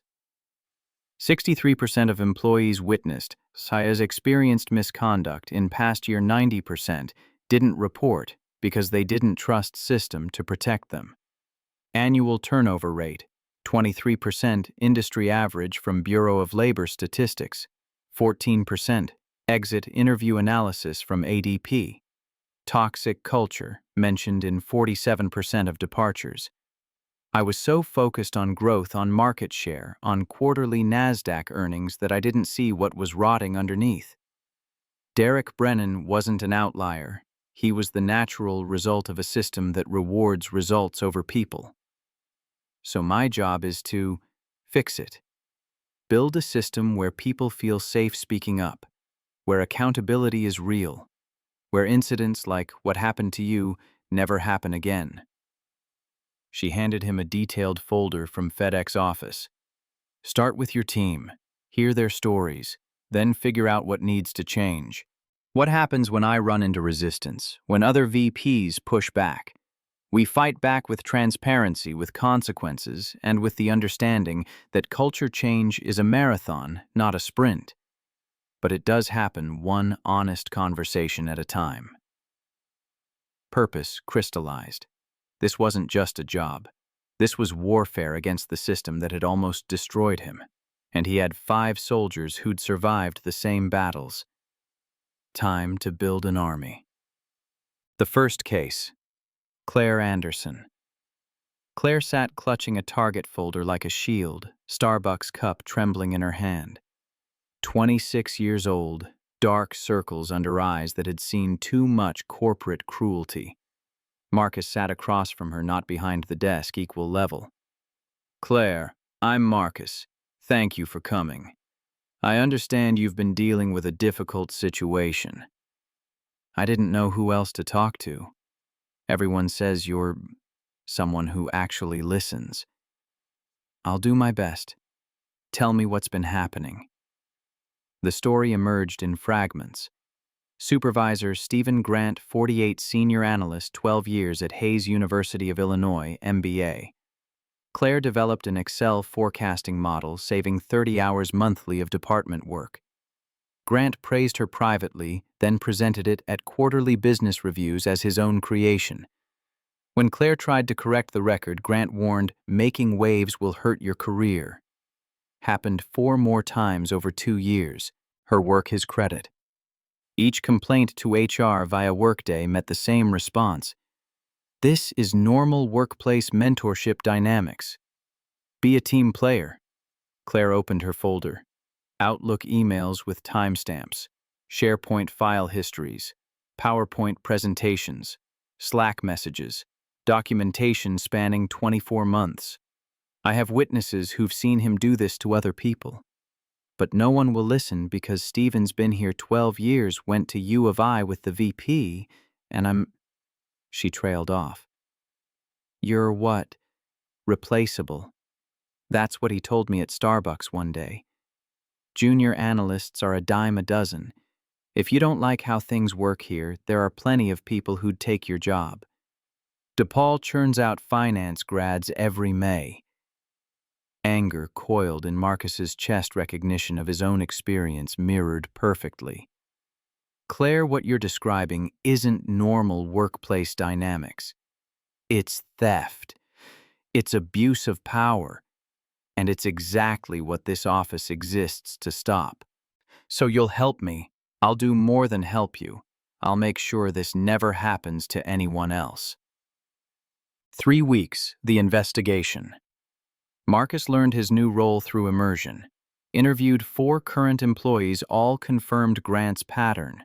Tracked down 2 former employees via LinkedIn who'd left because of Grant. Compared project timelines in Asana with PowerPoint presentation dates in SharePoint. Found 17 instances over 5 years. HR records in Workday showed Grant's victims complained 8 times, all dismissed as misunderstandings. Grant delivered results.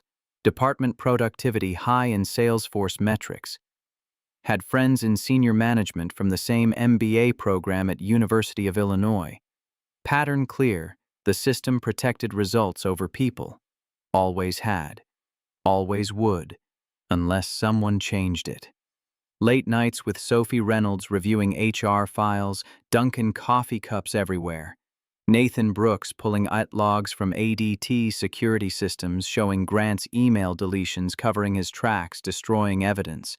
Claire Anderson identifying other victims.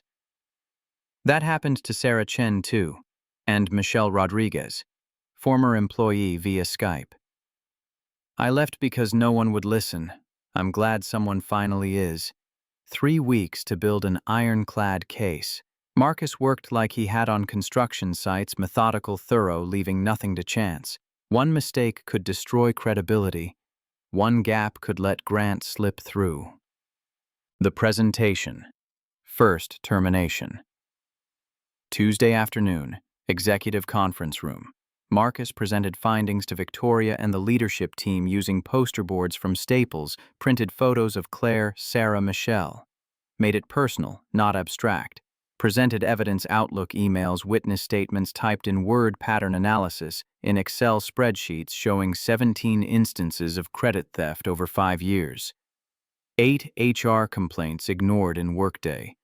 3 employees quit because of Grant. Department success built on stolen innovation tracked in Salesforce. Stephen Grant didn't build this department's reputation. He stole it from people like Claire Anderson, Sarah Chen, and Michelle Rodriguez. And when they complained via Workday, the system protected him because he delivered quarterly numbers that looked good in our investor decks. Diana Foster. New CFO replaced Brennan leaned forward. What are your recommendations? Grant should be terminated immediately for policy violations, but that's just the symptom. We need company-wide review of similar situations and new protections for people who report misconduct. Patterson attended via Zoom, skepticism evident. This is strong evidence, Mr. Chen, but implementation is the challenge. How do we change the culture that allowed this, training, transparency, and consequences that matter? People don't believe change is real until they see it enforced. Grant's termination sends a message, but only if we're public about why it happened. Marcus distributed his new policy drafted in Google Docs with Sophie's help, protected reporting channel via anonymous hotline managed by Ethics Point third-party investigations mandated, clear consequences for retaliation up to termination, documented in employee handbook. Victoria didn't hesitate. Approved. Grant is terminated effective immediately.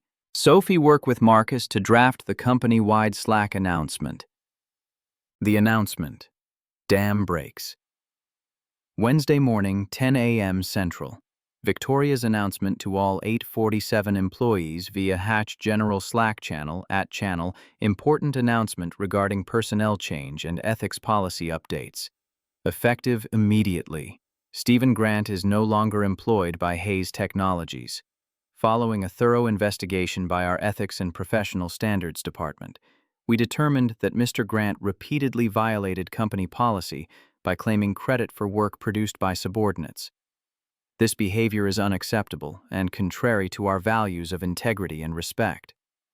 We are grateful to Claire Anderson for her courage in reporting this misconduct through proper channels. Going forward, new reporting channels and protections are available through the Ethics Office, ethics@haztech.com, and our anonymous Ethics Point hotline, 1-800-XXX-XXXX. If you have experienced or witnessed similar behavior, we encourage you to come forward.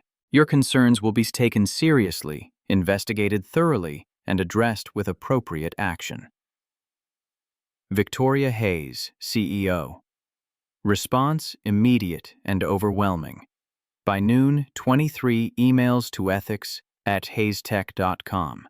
By end of day, 47 emails in Outlook. 19 voicemails in Ring Central System. Stories buried for years surfacing. Harassment, discrimination. OSHA, safety violations. Sarbanes-Oxley, financial impropriety. The dam broke, suppressed truth flooding out. Marcus and team worked until 9 sorting reports in Excel, prioritizing cases, ordering Lou Malnati's deep dish pizza for dinner. Sophie reviewing emails, overwhelmed. Marcus, we're going to need more people. I had no idea it was this bad. Neither did I. But now we know. And now we fix it. Validation and momentum. But also realization the rot went deeper than anyone imagined. 6 months later. The crisis, April. Spring sunlight through office windows. Cubs opening day bunting visible on nearby buildings. Marcus's office had expanded, wall knocked down, now 18 people working in Herman Miller cubicles, daily stand-ups via Zoom. Tuesday morning. Ryan Mitchell appeared at Marcus's door, iPad in hand, expression troubled. We have a problem. Marcus looked up from case files. What kind of problem? The board. They're questioning your budget. James Patterson is leading the charge, says the ethics office cost $3.2 million last quarter, according to QuickBooks financials, with no measurable ROI. ROI. We're not a profit center tracked in Salesforce. I know, but company stock on NASDAQ dipped slightly last quarter. Some board members are blaming negative publicity from all the terminations reported in Crane's Chicago business. They want to cut your staff by half and limit your authority to cases that pose legal liability under Illinois employment law. Marcus stood paced by the window, overlooking Chicago River. So go back to ignoring everything that isn't a lawsuit waiting to happen. Basically, Victoria's fighting it, but she's getting pressure from multiple directions. Shareholders, board members, even some VPs. Board meets in 2 weeks. You need to present your case in PowerPoint, show them tangible results from our ADP and Salesforce data, prove the ethics office isn't just a cost center in our P&L. 2 weeks. Marcus had faced worse odds. But the stakes felt higher now, not just his job, but the jobs of 17 people who'd joined him in fixing Hayes's broken culture. The doubt. Lily questions school pickup. Lily climbed into the Honda Accord wearing Justice brand clothes, Paw Patrol backpack still on, usually chatty about American Girl dolls. Today, silent. Marcus drove down Clark Street, WGN radio, playing softly. How was school, Lil? Fine. Just fine. What about the career day presentation you were excited about? She turned to him. We had a lesson about choosing careers. Mrs. Patterson asked what we wanted to be when we grow up. And what did you say? I said I wanted to be like you, someone who helps people and makes things fair. Pause. But then Tyler said that jobs like that don't matter because they don't make money. He said his dad, who works at Goldman Sachs, says people who work in ethics are just troublemakers who make it harder for companies to do business and hurt stock prices. Marcus's jaw tightened. What did you say back? I told him his dad was wrong, that helping people always matters, even if it doesn't make money or show up in the Wall Street Journal. That my dad has one of the most important jobs in the world. Her voice wavered. But then Tyler laughed and some other kids laughed too, and I felt stupid. Marcus pulled into Whole Foods parking lot, turned to face her. Lily, listen to me. What you said to Tyler was exactly right. Helping people does matter. Making things fair does matter. And anyone who tells you otherwise is probably someone who's benefiting from unfairness and doesn't want it to change, like Tyler's dad probably makes money from companies cutting corners. But what if Tyler's right? What if your job doesn't matter to the people who make decisions on CNBC? It matters to the people it helps, and that's who I work for, not the people in boardrooms on Michigan Avenue counting money, but the people doing actual work who deserve to be treated with dignity and respect. But what if they make you stop? Then I'll know I tried. And you know what your mom used to say? At the end of your life, nobody wishes they'd made more money or got written up in Fortune 500. They wish they'd made more of a difference. The difference you make in people's lives, that's what matters. That's what lasts.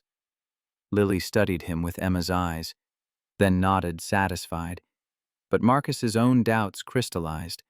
Could he prove the ethics office's value in terms a board would accept? Could he translate human dignity into ROI? He had 2 weeks to figure it out. The preparation.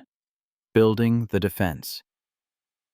2 weeks compressed into 16-hour days. Team working late, Domino's pizza boxes, stacked Starbucks venti cups everywhere. Whiteboards from Staples covered with statistics and expo markers. Sophie and Nathan running Excel models on dual Dell monitors. Claire creating PowerPoint slides with company data from Salesforce. Marcus reviewing everything in his moleskin notebook, making notes with a Pilot G2 pen. Data compilation, employee retention analysis from ADP. Before ethics office. 8 employees, wish month resigned. 96 year. After ethics office departments with investigations. 5 employees month, 43% reduction. Lawsuit avoidance tracked in records. 4 situations prevented from escalating. $200K average cost each per Illinois employment law. Usus $800K saved employee satisfaction surveys from survey. Monkey trust in leadership. 31%, 68%. Would recommend Hayes on Glassdoor, 23%, 59%. Feel safe reporting concerns via Ethics Point, 18%, 62%. Productivity metrics from Salesforce departments where misconduct addressed plus 12% average. Sophie at 2 a.m. exhausted, drinking Red Bull. Marcus, the numbers from QuickBooks and ADP are good, really good, but will the board care about anything except NASDAQ stock price? Numbers aren't enough. They need to see the human beings behind the statistics from LinkedIn and employee surveys. Claire, can you come here?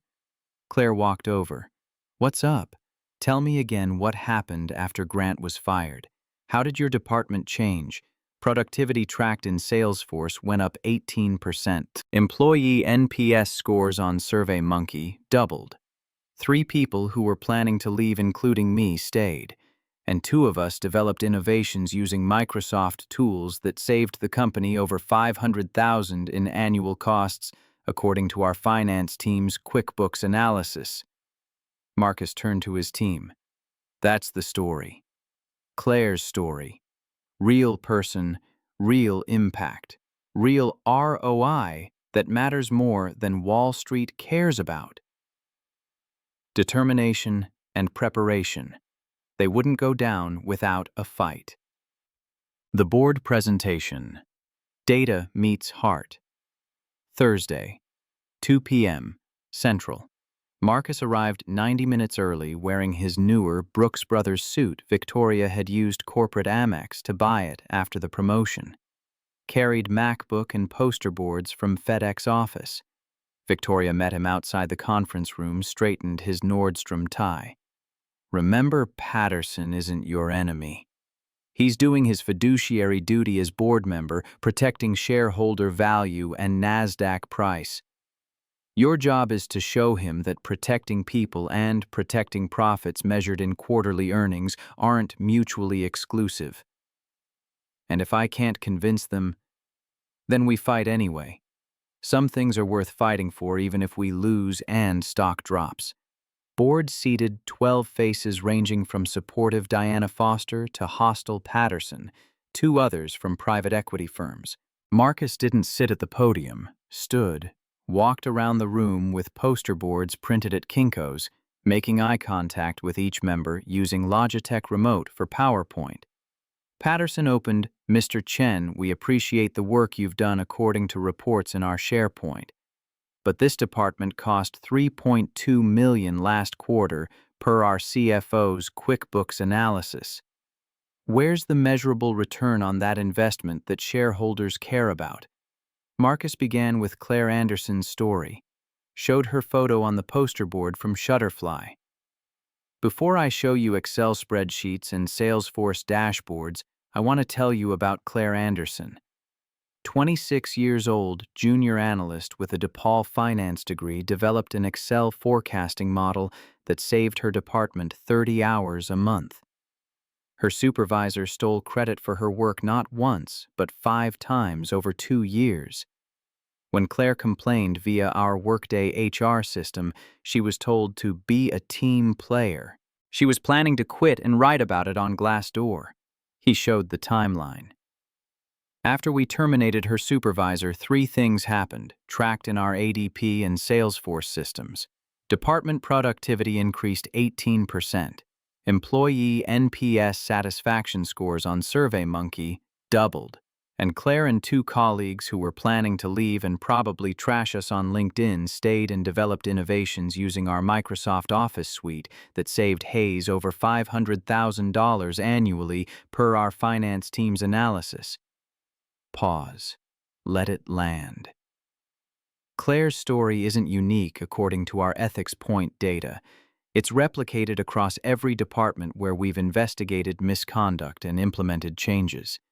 People who feel valued work harder, stay longer, and contribute more according to Gallup research. People who feel exploited leave taking their knowledge and innovations to our competitors, then posting negative Glassdoor reviews that hurt recruiting. Board members, leaning forward now. The numbers. ROI proof. Marcus distributed one-page summaries printed at FedEx office, prepared by Sophie in Microsoft Word, walked through retention data on PowerPoint screen. Let's talk ROI in terms measured quarterly in our NASDAQ filings and Wall Street analyst reports. Turnover costs per ADP data. Before ethics office, 8 employees resigned per month, tracked in Workday 96 per year. Industry standard replacement cost per SHRM research. $75,000 per employee recruiting via LinkedIn training. Lost productivity. Annual turnover cost $7.2 million according to our CFO's QuickBooks analysis. After ethics office, 4.5 employees per month in departments where we've intervened per our ADP retention reports. That's a 43% reduction that shows up in our quarterly investor presentations. Annual savings, $3.9 million, certified by our external auditors at Deloitte. The ethics office costs $3.2 million per quarter per our P&L, or roughly $12.8 million annually. But we're generating $9 million in turnover savings alone, tracked in ADP. Add in lawsuit avoidance. We've prevented 4 situations from escalating to EEOC complaints or Illinois employment law violations, saving an estimated $800,000 in legal fees. That's $4.7 million in measurable savings against $12.8 million in costs. We break even by end of year 2, shown in our pro forma financials. After that, pure savings flowing to bottom line and NASDAQ stock price. Diana Foster. What about the negative publicity from terminations reported in Crane's Chicago business? Several board members expressed concern via email that we're developing a reputation for instability that hurts our Glassdoor rating. Fair concern. But consider the alternative, developing a reputation for tolerating abuse that goes viral on Reddit and Twitter. Which company would you rather work for? Which company would you want your daughter to work for? Which company attracts the best talent from Northwestern and University of Chicago in a competitive market? Pause. Glassdoor reviews before ethics office. 2.8 stars with complaints about toxic culture. Current rating, 4.1 stars with positive mentions of integrity. Applications per posted position on LinkedIn before 12. Current 47. We're not becoming known as unstable on Indeed or Monster. We're becoming known as a place that stands for something which Wall Street analysts actually value for long-term growth. Logic, reason, undeniable facts. Board members glancing at each other, reassessing. The final argument. What lasts Marcus's final PowerPoint slide. Anonymous employee survey quote from SurveyMonkey, blown up on the Samsung 85-inch screen. For the first time in my 8 years here, I feel like I matter as a person, not just a productivity number in Salesforce. That makes me want to give this company my best work and recommend it on LinkedIn. You can quantify some of this in retention rates tracked in ADP and cost savings shown in QuickBooks and productivity metrics from Salesforce. But the real value is in building a company where good people want to work, stay and give their best, which Deloitte research shows drives long-term shareholder value better than quarterly cost-cutting. That's not something you can put on a GAAP balance sheet, but it's everything that makes a balance sheet possible and keeps NASDAQ investors happy long-term. Patterson leaned back in his Herman Miller chair. Mr. Chen, you make a compelling case with hard data from our systems. But I have one question. What happens when you leave? What stops this from becoming bureaucratic? Red tape tracked in service. Now that creates more problems than it solves. That's the right question to ask, sir. Right now, we need a dedicated office because we're fixing years of cultural rot that would have eventually shown up in SEC filings or EEOC complaints. But in 3 years, 5 years, 10 years tracked in our strategic planning. My hope is the ethics office becomes less necessary because everyone in the company understands that integrity isn't optional. It's how we do business and compete against other firms. If I've done my job right, you won't need me anymore. You'll have a company that's fundamentally sound per Sarbanes-Oxley standards, where people police themselves because they've internalized these values. Pause. But we're not there yet according to our ethics point data. And if we cut this office in half now, we're telling every employee who trusted us enough to come forward via our anonymous hotline that their trust was misplaced. That when push comes to shove, we choose quarterly savings shown in our investor deck over their dignity. I can't stop you from making that choice as fiduciaries, but I can tell you what it will cost based on Gallup research, and it's more than $3.2 million. It's our Glassdoor rating, our LinkedIn employer brand, and ultimately our NASDAQ stock price when word gets out on social media. Silence. Then Patterson. I move that we continue funding the ethics office at current levels for another fiscal year per our charter, at which point we review performance metrics from ADP and Salesforce. Diana Foster. Second. Vote 8 in favor. 4 opposed. Patterson voted yes, converted by data and humanity combined. Motion carried. The victory. Tears and ice cream. After the meeting, Victoria caught Marcus in the hallway, board members filing past. You did it. You actually convinced them with data they couldn't argue with. For now, the 4 who voted against will keep looking for reasons to shut us down and hurt our stock price. Let them look. You've got a year to prove them so wrong they'll be embarrassed when it shows up in our annual report. She squeezed his arm. Thank you, Marcus, for everything. That evening, Marcus picked up Lily from Mrs. Rodriguez. They walked 3 blocks to Jenny's Splendid Ice Creams, passing Wrigley Field's marquee advertising weekend games. Lily ordered Brambleberry Crisp after trying flavors on little pink spoons. They sat at an outdoor table, April evening sunset colors over Lake Michigan, visible in the distance. The people I work for decided that what we're doing matters enough to keep doing it and funding it in the budget. Lily took a bite with her wooden spoon.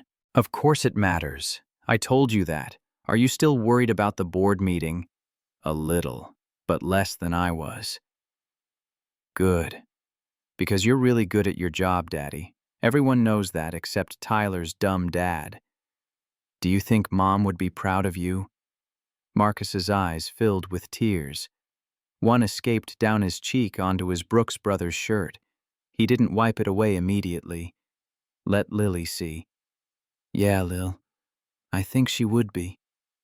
Lily reached across the wire table, touched his hand. It's okay to cry, Daddy. You always tell me that when I'm sad. It means something matters a lot.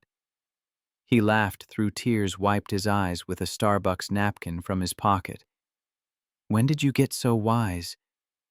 I've always been wise. You're just noticing now.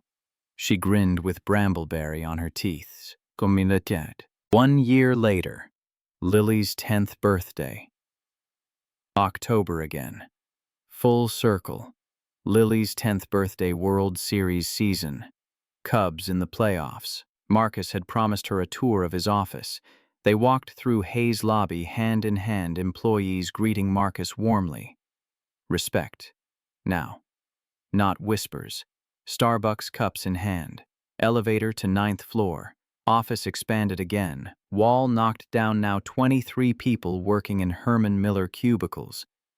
Team members saw Lily gathered around near the Keurig machine. Sophie. You must be Lily. Your dad talks about you all the time in our Zoom meetings. Lily grinned. Does he tell you I'm smarter than him? Sophie laughed. He might have mentioned that. Team sang Happy Birthday off-key, but warm. Someone had Portillo's chocolate cake from the break room. Lily walked around asking everyone questions, writing in her Justice brand notebook. What do you do? How do you help people? What's the coolest case you worked on tracked in Salesforce? Nathan Brooks showed her IT security dashboard on his Dell monitor. This tracks when people try to delete evidence from our Microsoft systems. We catch them. Claire Anderson, now full team member promoted, showed her case files in SharePoint. Your dad taught me how to stand up for myself, and now I teach others. Pride and legacy building. Lily seeing her father's transformation firsthand. The lunch. 3 lives changed. Shake Shack River North. Birthday lunch with Victoria and Lily. Modern design, Chicago skyline art on walls, milkshakes in branded cups. Lily studied Victoria while eating a Shack burger with cheese fries. You're the one my dad helped that night, the one who made him the ethics director instead of just a driver. That's right. Your dad did something very brave that night. He helped me when I needed it, even though it cost him a lot. He always helps people. That's just what he does, like Captain America. Casual conversation flowed School American Girl dolls Lily's upcoming science fair project on ethics. I want to help people like my dad when I grow up. Maybe at Northwestern Medical School or teaching at Chicago Public Schools. I haven't decided yet. Whatever you choose, if you approach it with half the integrity your father has, you'll do remarkable things. Lily suddenly looked between Marcus and Victoria with child's observational directness. Put down her shake. Do you like my dad? Victoria, caught off guard, set down her Shack Kago dog. Of course I do. He's an excellent, no, I mean like. Because he smiles different when he talks about you before your Zoom meetings. And he gets all nervous and checks his Brooks Brothers tie in the mirror. Marcus nearly spat out his cherry vanilla shake. Lily, what I'm just asking. Emma's parents met at Deloitte and they got married at the Drake Hotel. If you like each other, that's what people do on The Bachelor. Victoria laughed, cheeks pink. Your daughter is very observant. I'm so sorry. Victoria addressed Lily gently. I think your dad is wonderful, but we work together, which makes things complicated according to our HR handbook in Workday. Sometimes grown-ups have to figure out what's appropriate per company policy and what's not. Lily considered this dipping a fry in Shack sauce. Okay, but when you figure it out, you should tell him, because he's really good at helping people, but really bad at knowing when people like him. Mrs. Rodriguez says so too. Comic relief and emotional authenticity. Child cutting through adult pretense. Romantic possibility acknowledged but not forced. 18 months after the gala. Full circle. Present day. Marcus walked through Hayes Building, transformed utterly from the invisible driver of 18 months ago. Colleagues greeted him, "Morning, Marcus." "Hey, Chen. Good weekend watching the Bears." He responded, knew their names, their stories, their favorite Starbucks orders. Past the driver's lot in the underground garage, new drivers there now. One in Marcus's old Mercedes. He nodded to them, remembering invisibility, took the elevator to 9th floor, paused at his office door, read the nameplate from Things Remembered, still surreal sometimes, entered, sat at his desk from Crate and Barrel, looked at 2 framed photos from Michael's Emma on their wedding day at St. Michael's Church, white David's bridal dress, laughing young and alive, and certain love conquered everything. Lily's recent school picture from Life Touch, gap-toothed grin, brown eyes like Emma's wearing an Old Navy shirt. New edition. Lily's drawing tacked to cork bulletin board from Staples. Stick figures, caption in Crayola marker. Heroes hold on. Opened Outlook email on his Dell monitor. New case report waiting. Subject: I need help from Ethics Point. I don't know where else to turn. Employee described situation manager taking credit for her Python code echoes of Claire Anderson. Marcus recognized the familiar pattern from Salesforce tracking. Began typing, response fingers confident now. Thank you for trusting me with this through our Ethics Point system. Your experience matters, and what you're describing is exactly the kind of situation this office exists to address per our mission statement. We will investigate thoroughly using our established protocols and take appropriate action. You are not alone in this. Let's set up a time via Calendly to talk this week. I'm available Tuesday through Thursday afternoons. Central Time. Marcus Chen, Director of Ethics and Professional Standards, Hayes Technologies. Purpose fulfilled. Cycle continuing. Marcus's work ongoing, but he was ready for it now. He hit send in Outlook, leaned back in his Herman Miller Aeron chair, looked out the window at Chicago River and the Wrigley building beyond. 18 months ago, he'd woken in a Gold Coast penthouse he didn't belong in, facing accusations for doing the right thing. Thought his life was ending. Didn't know it was just beginning. The gala at the Palmer House that night wasn't a disaster. It was a crucible. The investigation by Chicago PD wasn't persecution. It was a test.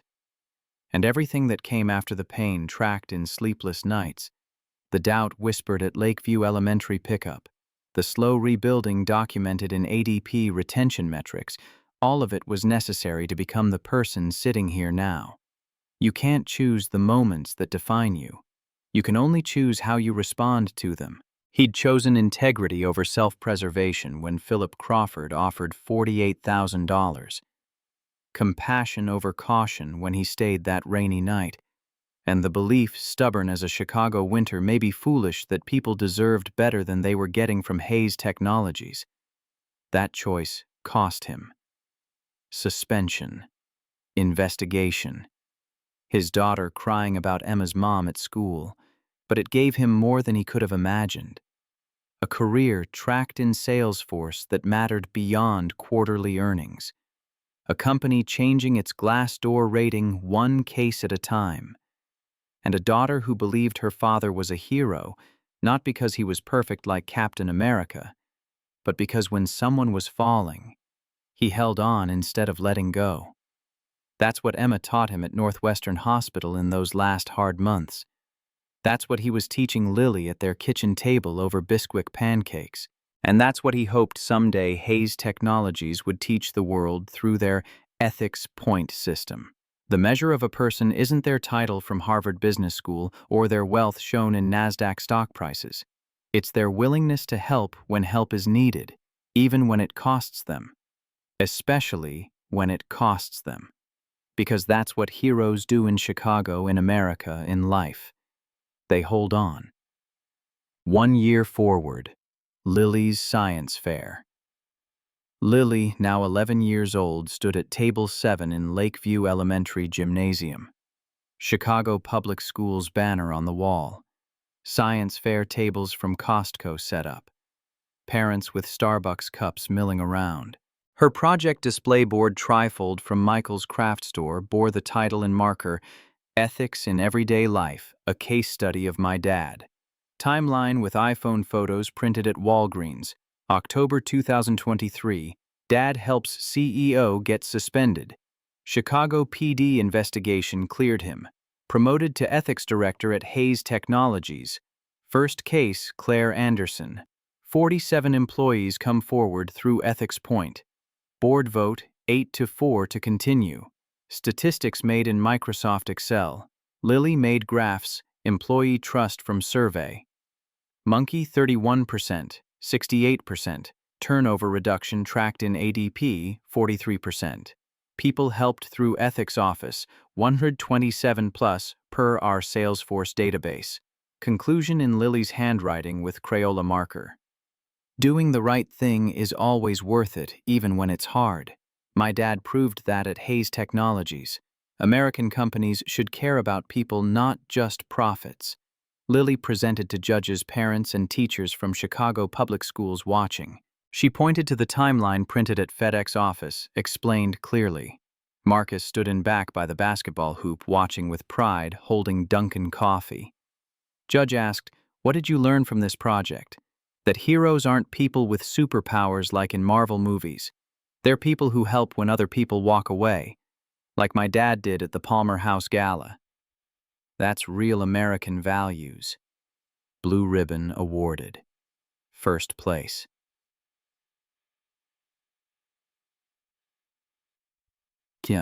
Final image. That evening, Marcus's apartment. Lily showed him the blue ribbon, and he pinned it to her bulletin board from Target next to her drawings and American Girl posters. They sat at the IKEA kitchen table doing homework together. Lily's math from her Pearson textbook, Marcus reviewing a case file in Salesforce on his MacBook. Normal life. Changed life. Better life. I told everyone the truth at the science fair, Daddy, that doing the right thing is always worth it even when it's hard, just like you showed me. Mrs. Patterson said that's what makes America great people like you. He held her. Your mom would be so proud of you, Lil. She'd be proud of both of us. She looked at Emma's photo from their wedding at Navy Pier. I think she's watching from heaven and smiling. They smiled, returned to work and homework. WGN radio played softly in the background, Cubs highlights, playoff hopes still alive. Camera pulled back, father and daughter at table lamp from Target casting warm light. On the wall, Emma's wedding photo from St. Michael's Church watching over them. On the fridge held by Cubs magnets, Lily's drawings, Heroes Hold On photo of them at Wrigley Field. Life wasn't perfect, but it was good. Legacy secured. The story didn't end, it multiplied through the next generation of Americans who believed in integrity. Because heroes don't just save the day, they teach others how to save it too. And that's what lasts.